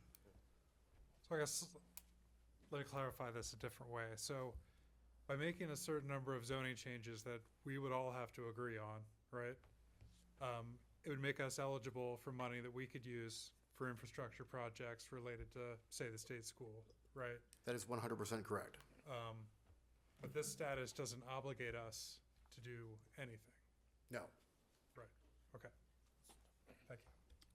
Councilor Susie, can you tell me if we pull a water line to a particular neighborhood, that's either paid for by the water department 100%, or is that cost transferred to the neighborhood it serves and on the users? Well, I'll give you an example. No, Dan, just to give me, I don't know, can you answer that question though? I mean, Yeah, sure, I can answer. It's borne by the people that are benefactors. The developer pays for all that. We're doing that today. but it's a cost shift to the owner of the property though. So what if there's a development out in Ward 6 around Governor's Crossing, it's called. There was a line pulled out onto Summit Avenue. Did the developer of Governor's Crossing pay for that? Can you answer that? Or I were can't the, answer that. or was I that, don't know the answer. or was that, the Governor's Crossing paid for all of that? Even the connections to the houses on Summit Avenue? Okay. There was a, No. If a house wanted to connect on Summit Avenue to it, they could, but then there was a payback on it. They had to pay back the developer so much. Right. Okay, so if, in the alternative, so anytime we pull a water line to a new neighborhood, or let's say, the developer's gonna pay for it, but the developer's gonna then recoup that investment through the sale price or the lease price of any property he or she's developing. I would expect they would. So if we could pull a line, if we had access to infrastructure grant money, where it wasn't cost borne by either the users, i.e. the people who live there, or by the developer, then I would think that's a net win-win for both developer and end users, which our constituents are, right? I hear, I don't disagree, but then also the, what would you call it? Speak in your microphone. Up until this point, okay, whenever we've had developments like this, we've done just what we talked about earlier. We put the water lines in, we put the pump station in, and that cost is borne by the developer, i.e. transfers it on to the Yeah. purchaser, and we might take control over it after that all's done. Yeah, but that just, all of a sudden, people, I know, because I How was about on the the water people who've been commission, doing it people for years? complain about increase in water rates, rightfully so, and they're gonna have a significant increase in water rates if you need to get reimbursed for all the infrastructure work that took place to connect people to the water line. And if I'm not mistaken, our water department is pretty strong, but we've had a significant drop in usage over the years, which is impacting revenues right now. We don't have nearly as much margin in that business right now as we once did, because people don't use as much. The only way to get our revenues to a point of long-term health and sustainability is to increase the number of users, correct? Right, we want to see the increase in number of users. I could tell you that up until the end of last month, our usage and our revenue is running ahead of what we planned on, okay? And we're running fully in the black. There was never any question, it was always in the black. It's just that, was the water department driving enough revenues to pay for all of their, not only operations, but also their capital investments, as well as, we've had some struggles with some dry wells around the city. The idea that at some point, the city or the water department could share in some of the costs of pulling water lines out to people, so they don't run the risk of running their wells dry. And I know that's sort of a long-term plan at some point. I guess my point is here, if we've got a chance at grant money that pays for this infrastructure, this is state money that comes back to our community to be reinvested in infrastructure, and it isn't borne again by the end user. Well, I want to say this, if you're talking about the state school, okay, I believe that developer fully realizes they're gonna have to do the complete infrastructure cost. Sure, which, when you do that, you have to have significantly more market rate property to make the margin on the sales to pay back the debt associated with doing it. If you can reduce it in various segments because you've been able to use grant money to pull a water line, that cost isn't shifted either to developer or end user, which in my mind keeps something slightly more affordable. I mean, it all becomes into a math problem here, right? Right, but show me a projection over the next 10 years of how much grant money that we would be able to proceed. This year was $5 million. So I don't know how many cities and towns. Oh, I can't, you and I both know that's a question we can't answer because we don't know. So the idea maybe is to just put ourselves in a position to access that money if we think the deal is appealing. If we're not at the table looking at these grants, then we got no shot at it. That just becomes the end user's cost all day long. But if we're at least at the table, we can make an informed decision, and it probably wouldn't be this council, or maybe not even that planning department going forward. It's gonna be in the future. We don't know that, but I will say I was really pleased to see that the governor-elect, Kelly Ayotte, has indicated priority number one is more affordable housing in the state. Right. Affordable is such a difficult term to truly define in any adequacy, but if that's the case, that's great, which means to me that in order to make property development affordable, it takes investment in either federal or state dollars to drive down the construction costs. So I guess my optimism, I feel that this has been created. If it is successful in some communities, there will continue to be seeding of that fund going forward by a governor who prioritizes housing. At the same time, the term affordable housing gets mismatched and put through a lot of different streaks, right? We live in an area the Lakes region, and we know that the values of our properties, all of us, okay, throughout the whole area, has been driven up significantly by the demand of an influx of people coming from all over the eastern half of the country and driven up our cost of our housing more and more. The developers are building in this area, and we see that all the time. We're looking at it here when I see $43 million in the current year of building permits, okay, which is more than what it was the last 2 years.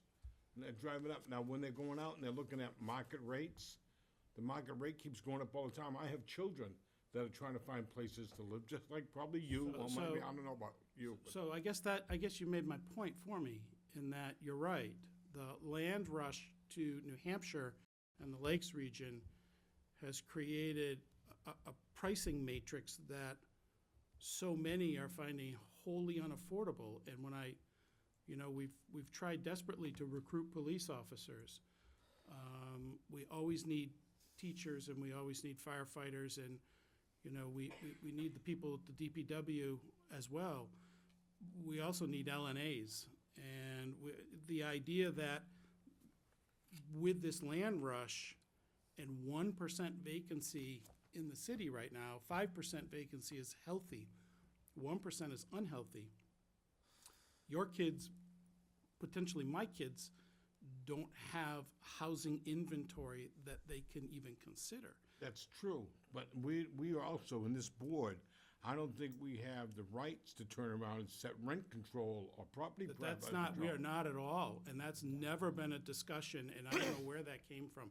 That has never happened on this. What we're talking about, is there a role the public sector can play in helping working men and women afford to put a roof over their head? That's the only question. And that's not asking for money from the city right now by any means. It's asking for, can we at least be at the table when this next governor maybe reseeds that fund with more grant money? Let's see what this next governor does. I don't, well, I mean, at that point, more and more people are at the table, it makes it more difficult. So, I mean, I think this might, I'm just trying to understand what Rob is, hey, I gave you about 10 questions when you said one I more. understand. So you I- roll. no, he wanted to jump in. I was No, gonna- hold on. I'll take my personal time here. Because I think we're talking about the same thing. Go ahead. I just get a little concerned with the procedural. I asked the planning department to come in to give the presentation. They did. On in the agenda, there is what you're talking about They've right now. already- yeah. I think either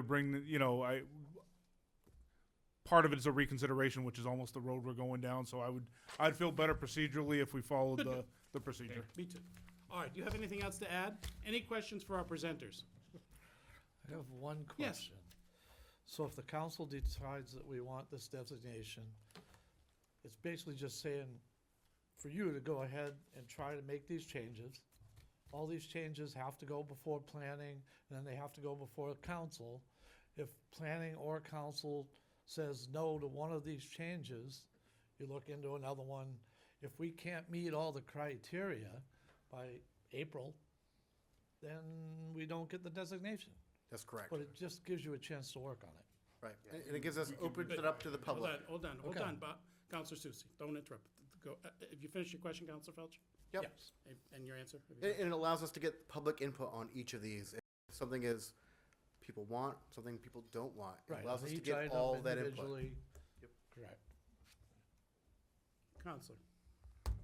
So, if I may, the designation and the zoning change are hard. They're done, let's say, for instance. But the grant money that this would enable may or may not be.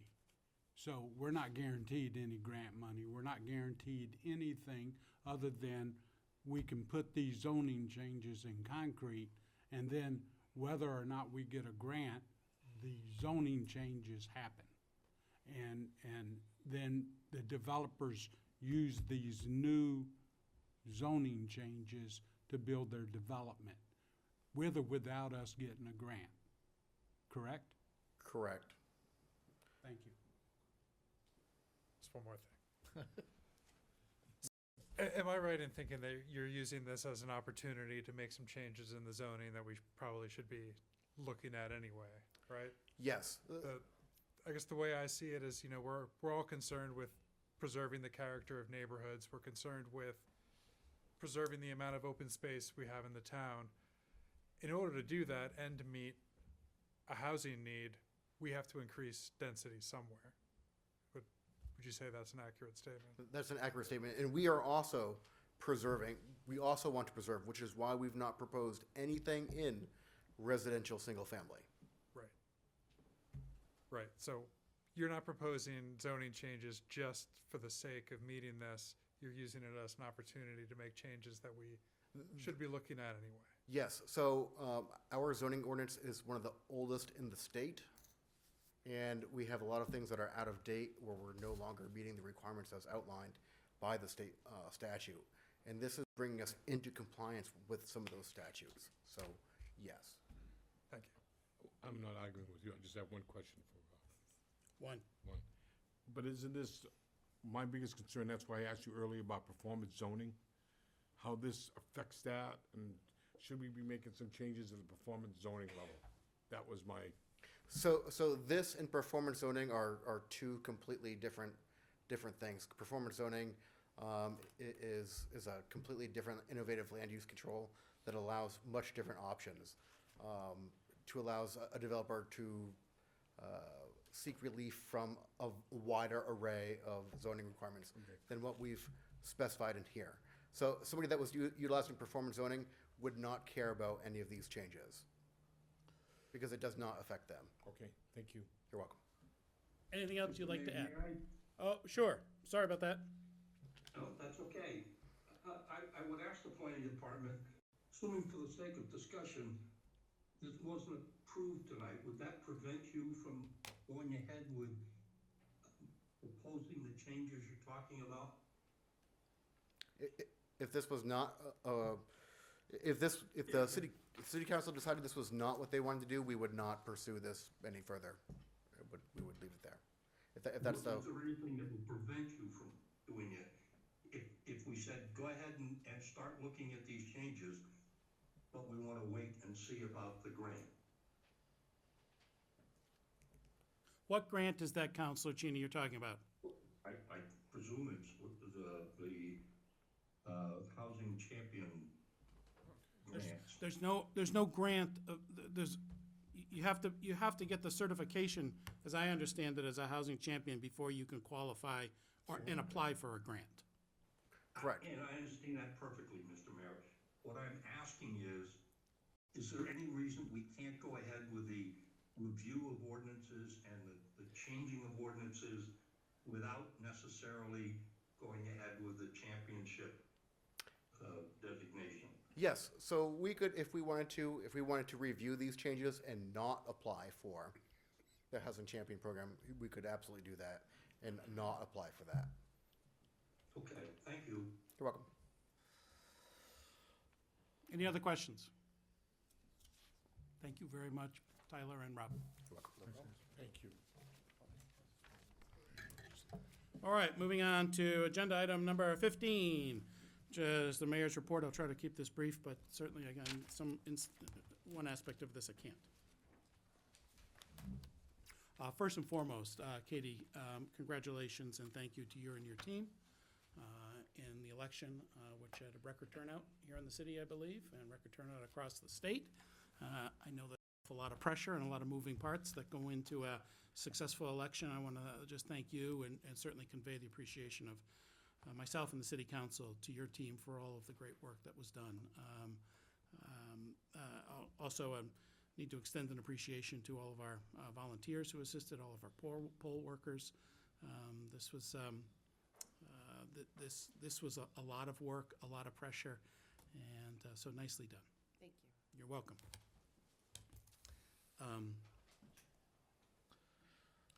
As many of you know already, we lost a Laconia champion a week or so ago. Brenda Bear was 98 years young when she passed away. Many of you here probably got to know Brenda either through letters to the editor initially. Maybe you met one of her 25 jobs that she claimed to have in the course of a long and well-lived life. Many of us got to know her when she was sitting here as a city councilor. Brenda was an extraordinary person and really someone who bled Sachem red. She loved this city even though it was adopted city. I was particularly fond of her because she came from Springfield, Massachusetts. She was one of 13 children.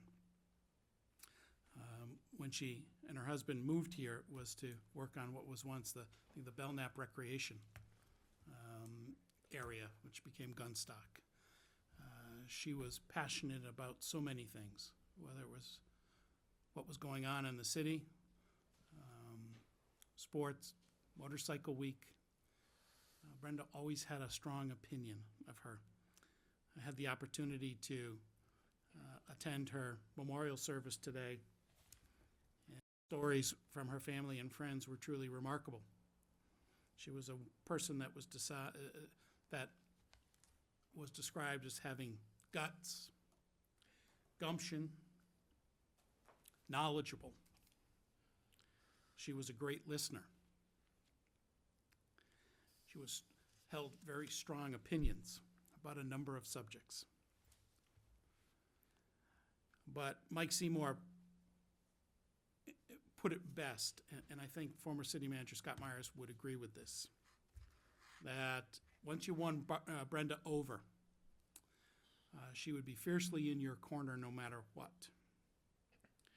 I think the idea of someone being strongly opinionated but having the ability and to be known as a listener who was willing to change opinions, consider others' perspective, is really quite a reputation to have, not only in life, but certainly in her passing. Brenda's goal was to leave the city better than she found it. And I think it's fair to say, Councilor and our friend Brenda Baer certainly did. I will miss her. This city will miss her, but she's left an indelible imprint here. So I would ask you all maybe to join me just a moment to remember Brenda and have a moment of silence.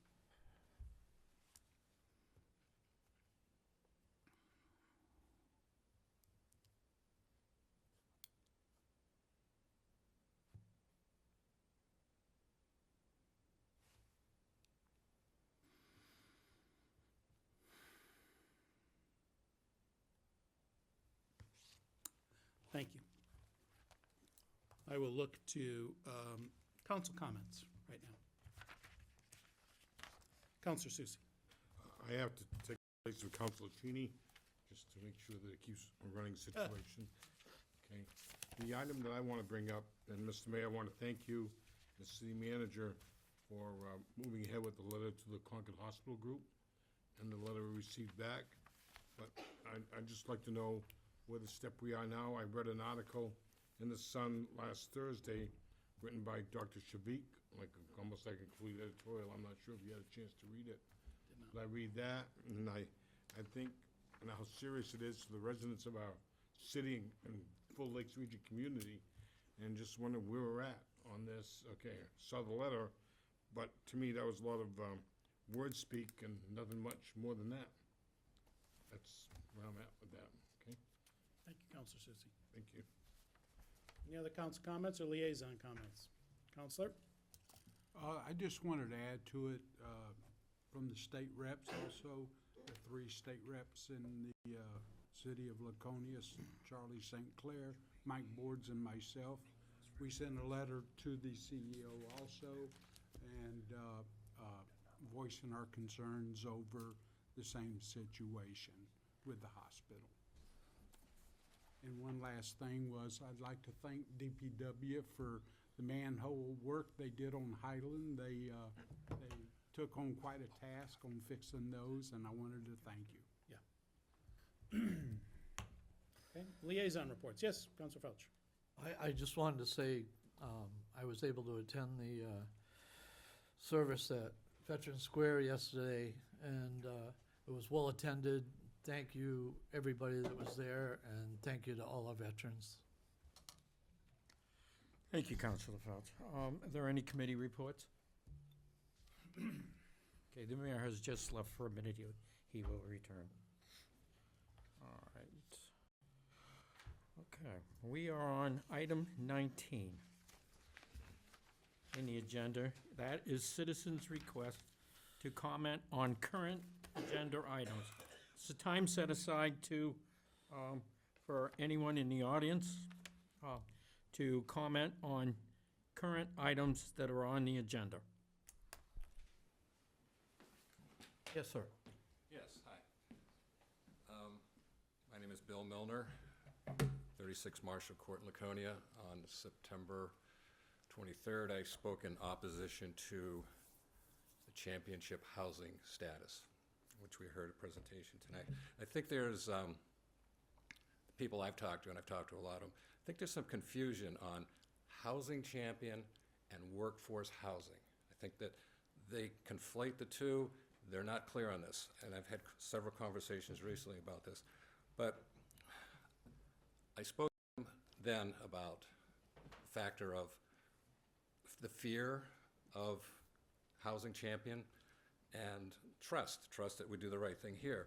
And since then, I've come to meetings, I've listened to the DEA make their presentation, I listened to presentations tonight, and I've gone in and I've read the criteria for housing champion. And what I want to say is, I just want to talk some common sense now.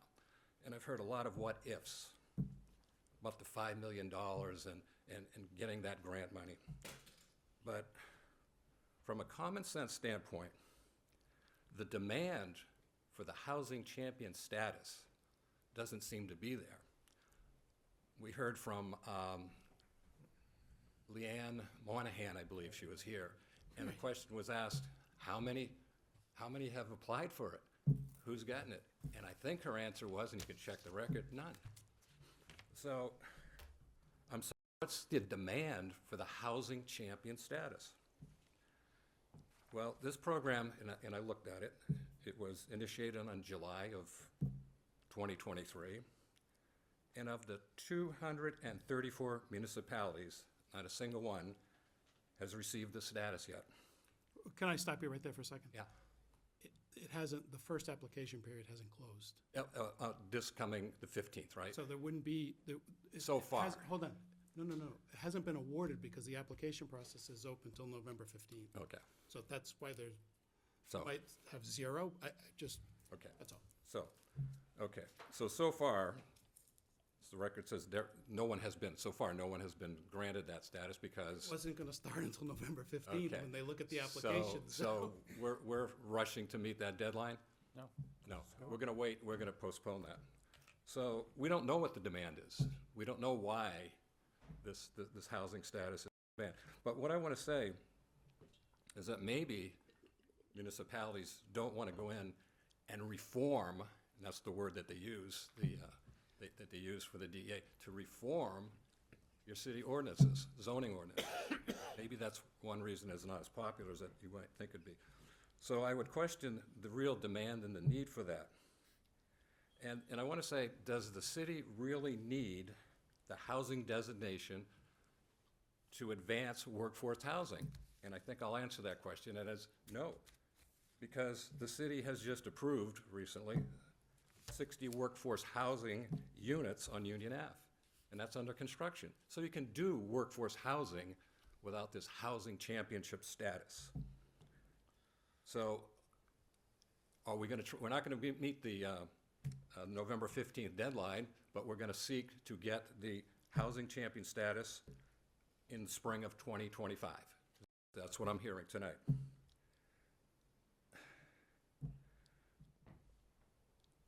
And I think that's a good idea. I think that the city could go ahead and do that. But I think that the common sense approach, and I know I've had a meeting with Mr. Cheney and the city manager, and we talked about the master plan. And I thought, the last meeting I attended, that HOP grant was in place, that 6-0 vote, that was going to go ahead, get the funds that would update the master plan. And my feeling is the master plan should be the guide for the city and not this housing champion status. So I just don't think that we can outsmart common sense. We're hearing a lot of what-ifs about this housing champion. My feeling, and I said this last time, why should we be the first in? Let's wait. Let's wait on it and see what happens with it. There's so many unanswered questions, and I think that's all I have to say, so thank you for listening.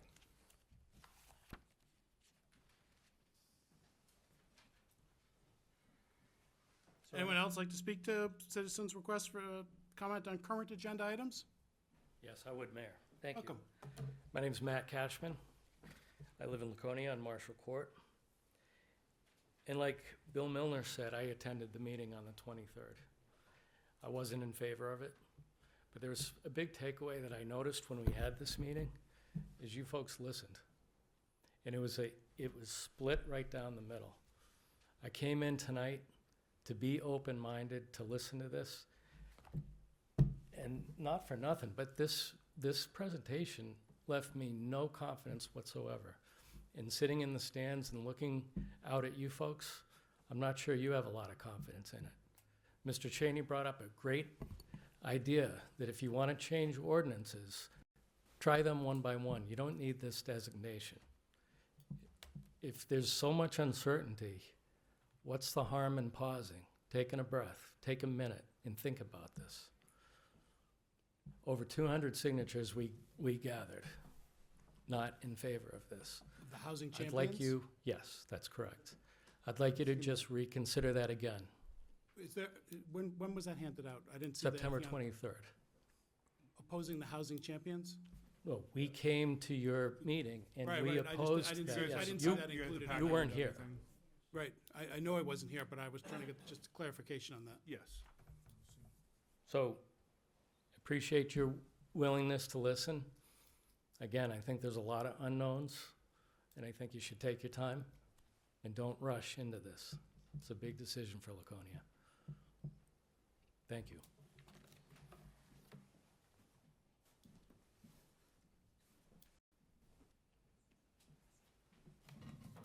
My name's Tom Siegel. I live in Village Court. And Appreciate that. you're welcome, sir.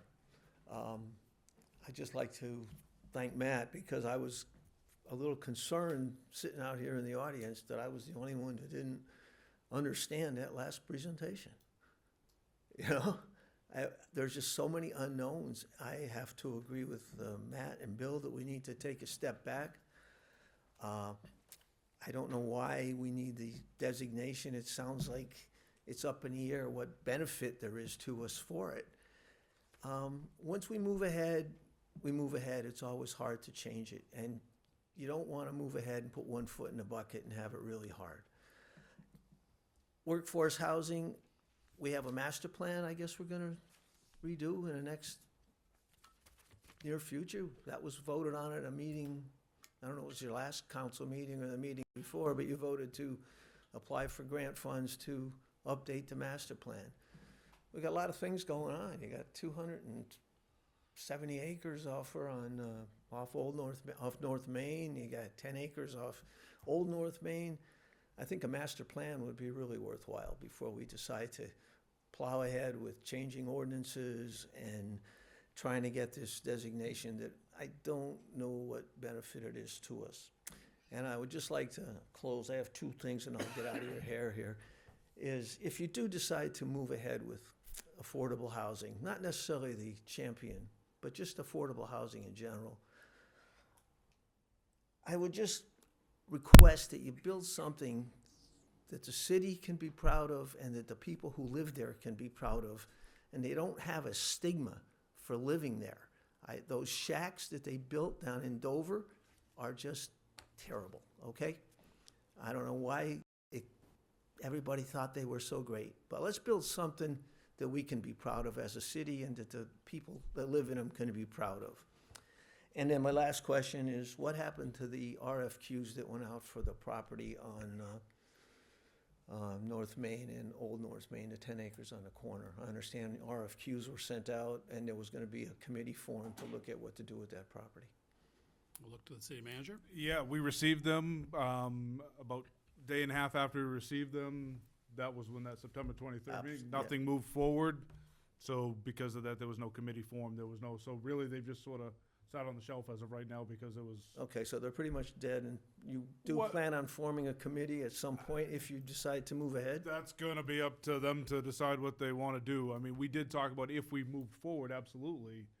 But if we're not moving forward right now, No, I understand yeah, that. but, no, I think that came up. I know that was, Council Cheney's online, so I'll speak for him. That was something he was very adamant about, was making sure that if we did anything in that area, a committee was going to be, created. Because it did not move forward from that night, we haven't moved forward with really either one of those right now. So, Okay, well, thank you very much. if I could just also just throw in, the HOP grant that we talked about for the master plan, we knew because of the timing after it didn't go through that we were gonna be beyond the time. We were gonna try to beg, borrow, and steal to get it in. Doesn't look like that's probably gonna happen, but the guidance certainly came from the council to say, look, we're looking for the master plan. So planning department's looking for grants, whether it be another, version of the HOP grant, or if we can sneak it in somehow, which doesn't look like it's gonna happen. We know that's a goal, and, so we're keeping our eyes out and looking at that, so they're working on it. Thank you. Anyone else like to speak to matters on the agenda? Seeing none, on to agenda item 20, which is city manager's report.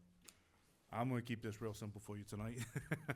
It's, before we have to vote to extend the meeting. I want to we're going to go into non-public session afterwards, at the end, conclusion of the hearing, council meeting, and the only reason we will return from non-public is to adjourn. There'll be no new business taken up.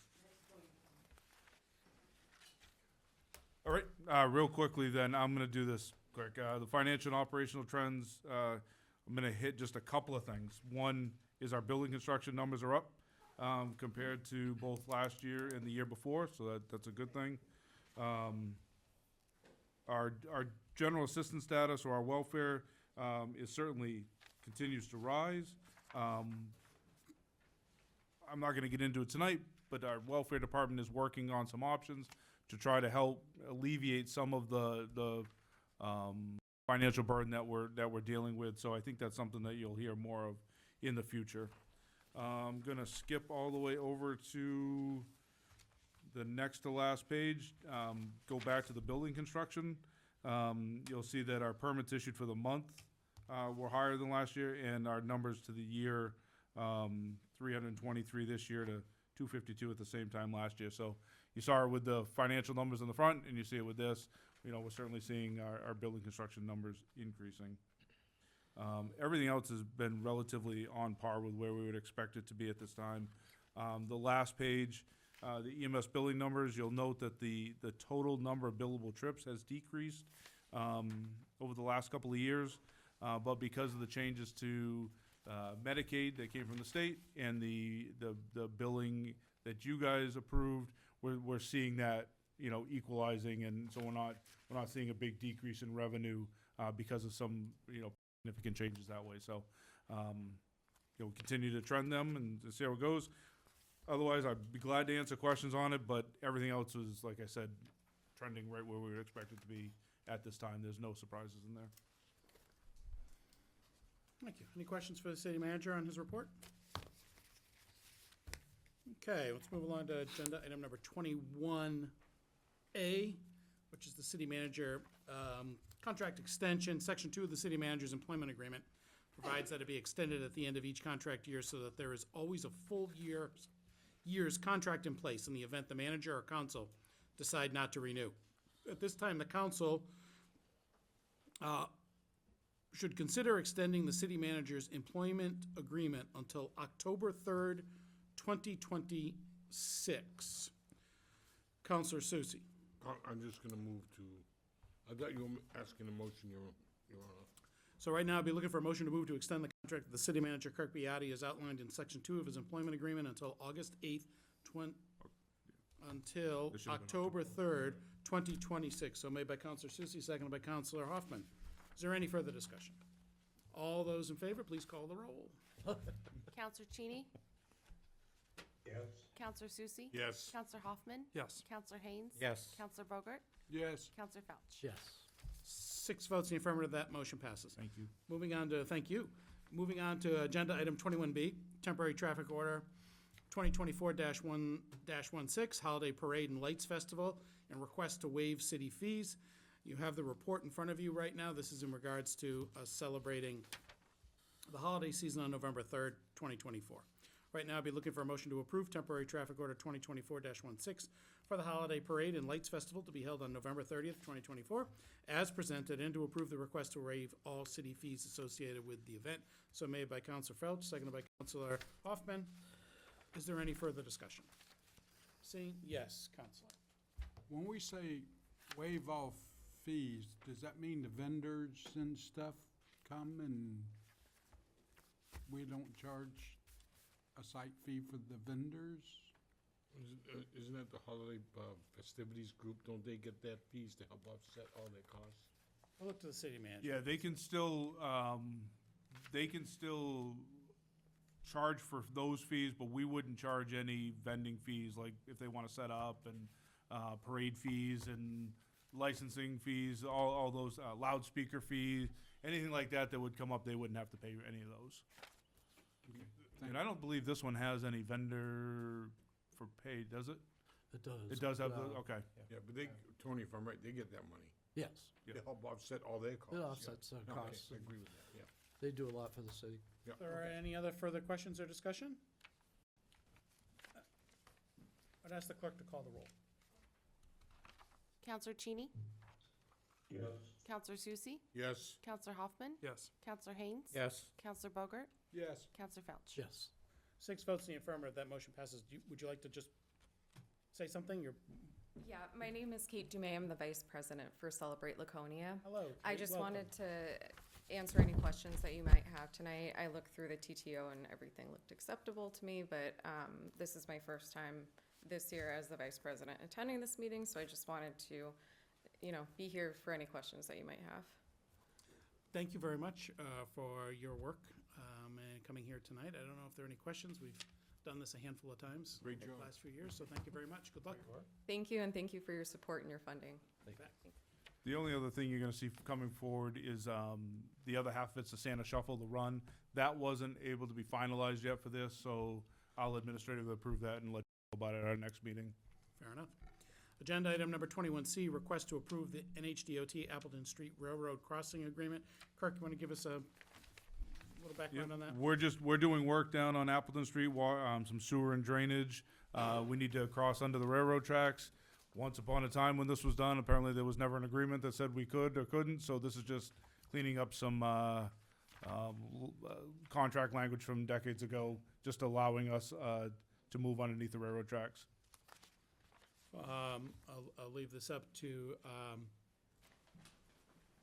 Land and Buildings. Would you like this referred to your committee to review, or are we ready to vote on it tonight? I don't see any reason why not. We can move ahead. Okay. Okay. So right now, looking for a motion to move that the city council authorize the city manager to sign the New Hampshire DOT Railroad Appleton Street Crossing Agreement. So made by Counselor Susie, seconded by Counselor Welch. Any further discussion? Seeing none, have the clerk call the roll, please. Counselor Cheney? Yes. Counselor Susie? Yes. Counselor Hoffman? Yes. Counselor Haynes? Yes. Counselor Bogart? Yes. Counselor Felch? Yes. 6 votes in the affirmative, that motion passes.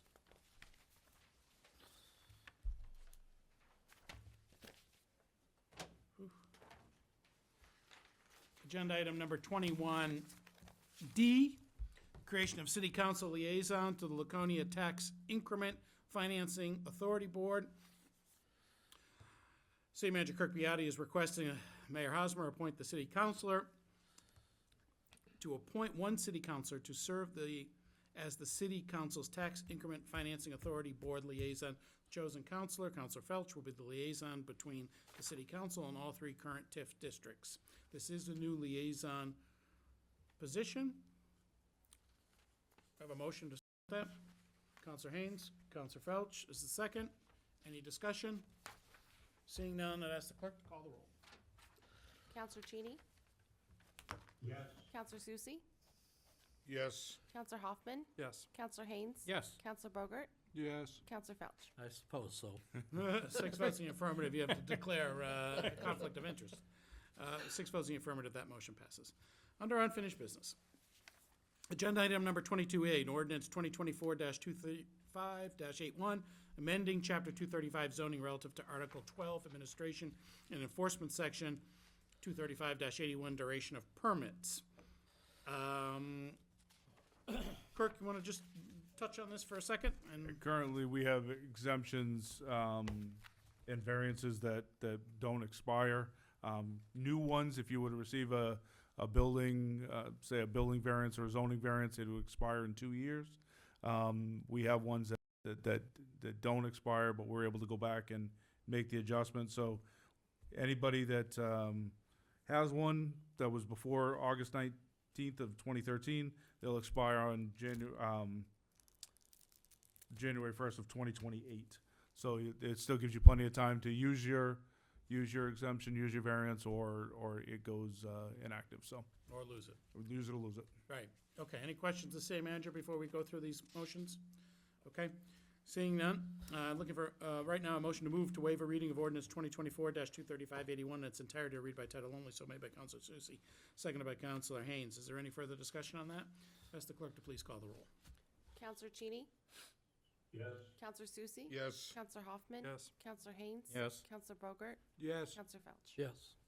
6 votes in the affirmative, that motion passes. Next, looking for a motion to move a second reading of ordinance 2024-235-81, amending Chapter 235 zoning, Article 12, Administration and Enforcement, Sections 235-81, duration of permits as presented. So made by Counselor Hoffman, seconded by Counselor Haynes. Is there any further discussion? Seeing none, ask the clerk to call the roll. Counselor Cheney? Yes. Counselor Susie? Yes. Counselor Hoffman? Yes. Counselor Haynes? Yes. Counselor Bogart? Yes. Counselor Felch? Yes. 6 votes in the affirmative, that motion passes. And finally, on this matter, looking for a motion to move to approve ordinance 2024-235-81, amending Chapter 235 zoning, Article 12, Administration and Enforcement, Sections 235-81, duration of permits as presented. So made by Counselor Haynes, seconded by Counselor Hoffman. Any further discussion? Seeing none, I'd ask the clerk to call the roll. Counselor Cheney? Yes. Counselor Susie? Yes. Counselor Hoffman? Yes. Counselor Haynes? Yes. Counselor Bogart? Yes. Counselor Felch? Yes. 6 votes in the affirmative, that motion passes. Moving on to agenda item number 22B, request to approve using Weirs TIF funds to rebuild and reconfigure the Weirs docks at a public hearing earlier this evening. At the October 28th, 2024 City Council meeting, a motion was approved to schedule this public hearing, and that was held earlier this evening. The cost estimate of this project is upwards of $1 million. This was a project that was postponed dating back to almost 2020 or 2021 when a big grant was awarded to the city, but we could not act on it because of COVID, as well as difficulty in finding vendors when people finally got back to work, quite frankly. So right now, I'll be looking for a motion to move to approve the request to use Weirs TIF funds to rebuild and reconfigure the Weirs docks as presented. So made by Counselor Felch, seconded by Counselor Haynes. I Is have there a any further question. discussion? Absolutely. Okay. Number one, I just want to make, there's no city tax money going to be used in this. It's all going to come from the TIF over a period of time. So our intent right now is going to be to use, we have $100,000 that was approved in last year's budget in the Weirs TIF, so that's gonna essentially be our down payment, get started. What will come back in front of you, we're looking for support out of this so I can move forward with the finalizing the bids, as well as we will write up a resolution, which is going to include what the bond's gonna look like, sending it to Finance Committee, all that, sort of all that. This is so I know that we can start using that money, that there's some guarantee that I'm gonna, be able to, I don't wanna spend $100,000 on a down payment and not, be able to move forward. So, we know that we can start the project within the winter and actually complete it over the winter. To answer your question, all the bond payments will all come out of TIF, moving out over 8 to 10 years, depending on what the bonds look like. Including the interest. Including interest, yeah, and we did a pro forma on it, and it all lays out where we're not losing money. We're staying in a positive in that district. Is there any, You said one question. okay, Lean into the microphone. You good? is there any 2 questions now. Go ahead. Just, to mimic Representative Sinclair, is there any support for parking meters on the docks?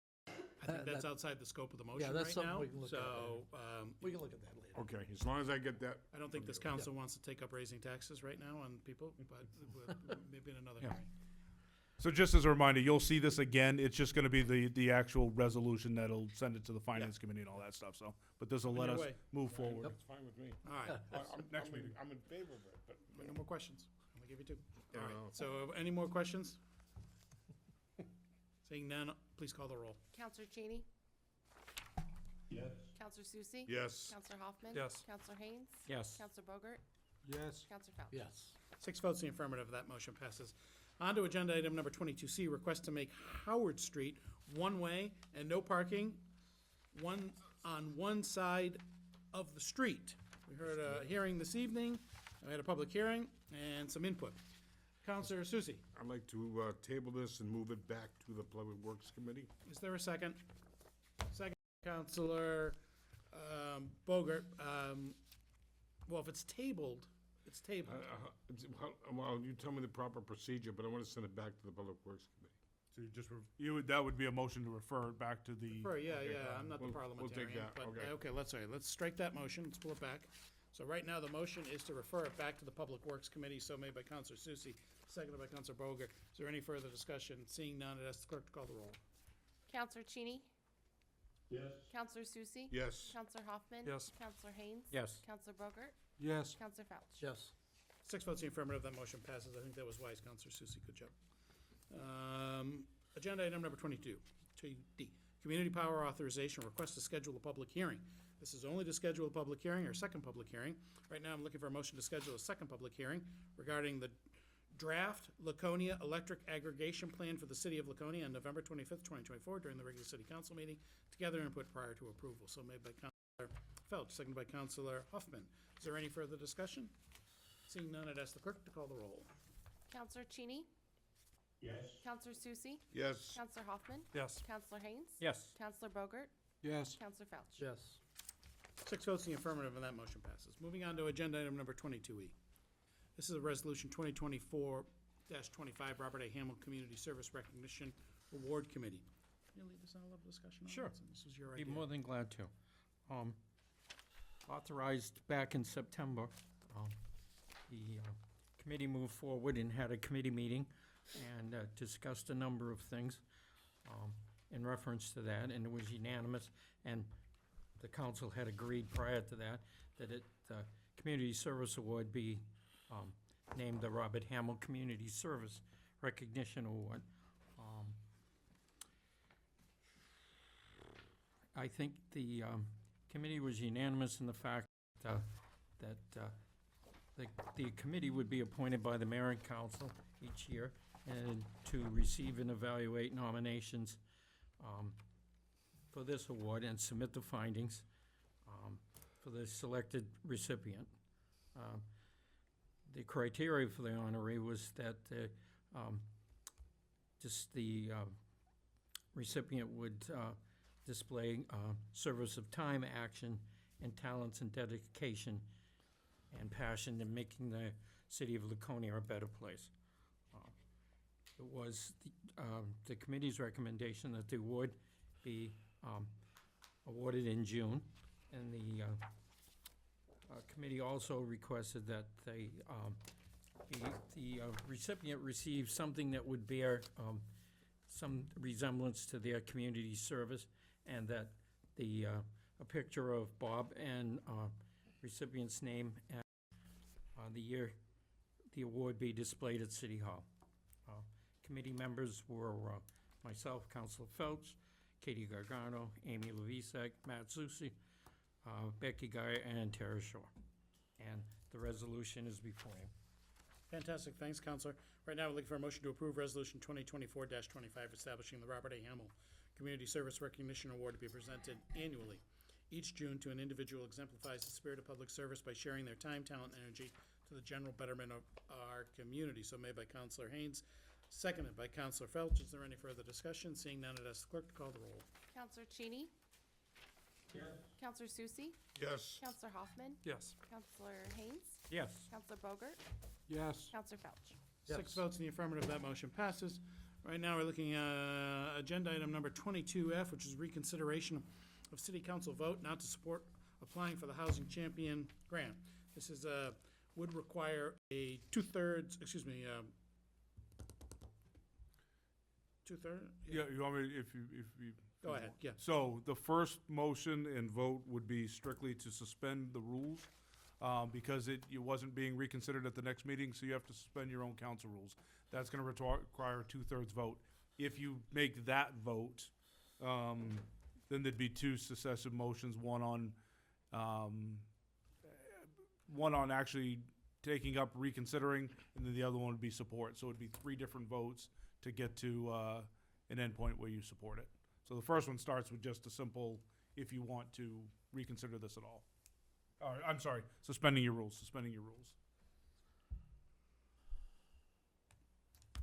So, is there a motion to, so the first motion would be a motion to move to suspend council rules to allow reconsideration of the city council vote of September 23rd, 2024, requesting the city council declare its support for the planning department to pursue the criteria required by the New Hampshire Department of Business and Economic Affairs to become a housing champion community. So made by Councilor Felch. Is there a second? Councilor Hoffman. There is a second. Is there any further discussion on this motion right now? Yes. Ask the council to approve this so we can at least get to the agenda item and have more discussion about it. Very good. Any further discussion on this matter? Seeing none, I'd ask the clerk to call the roll. Counselor Cheney, No. Counselor Susie, No. Counselor Hoffman, Yes. Counselor Haynes, Yes. Counselor Bogart, No.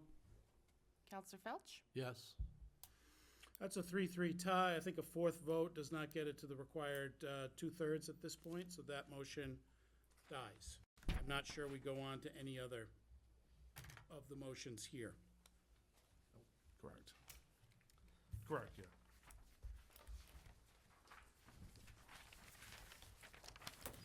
That concludes the formal business of this meeting right now. Right now, we're looking for a motion to go into non-public session according to RSA 91-A:3, Roman 2, which is consideration of the acquisition, sale, or lease of real personal property, which, if discussed in public, would likely benefit a party or parties whose interests are adverse to those of the general community. So made by Counselor Hoffman, seconded by Counselor Felch. I'd ask the clerk to call the roll.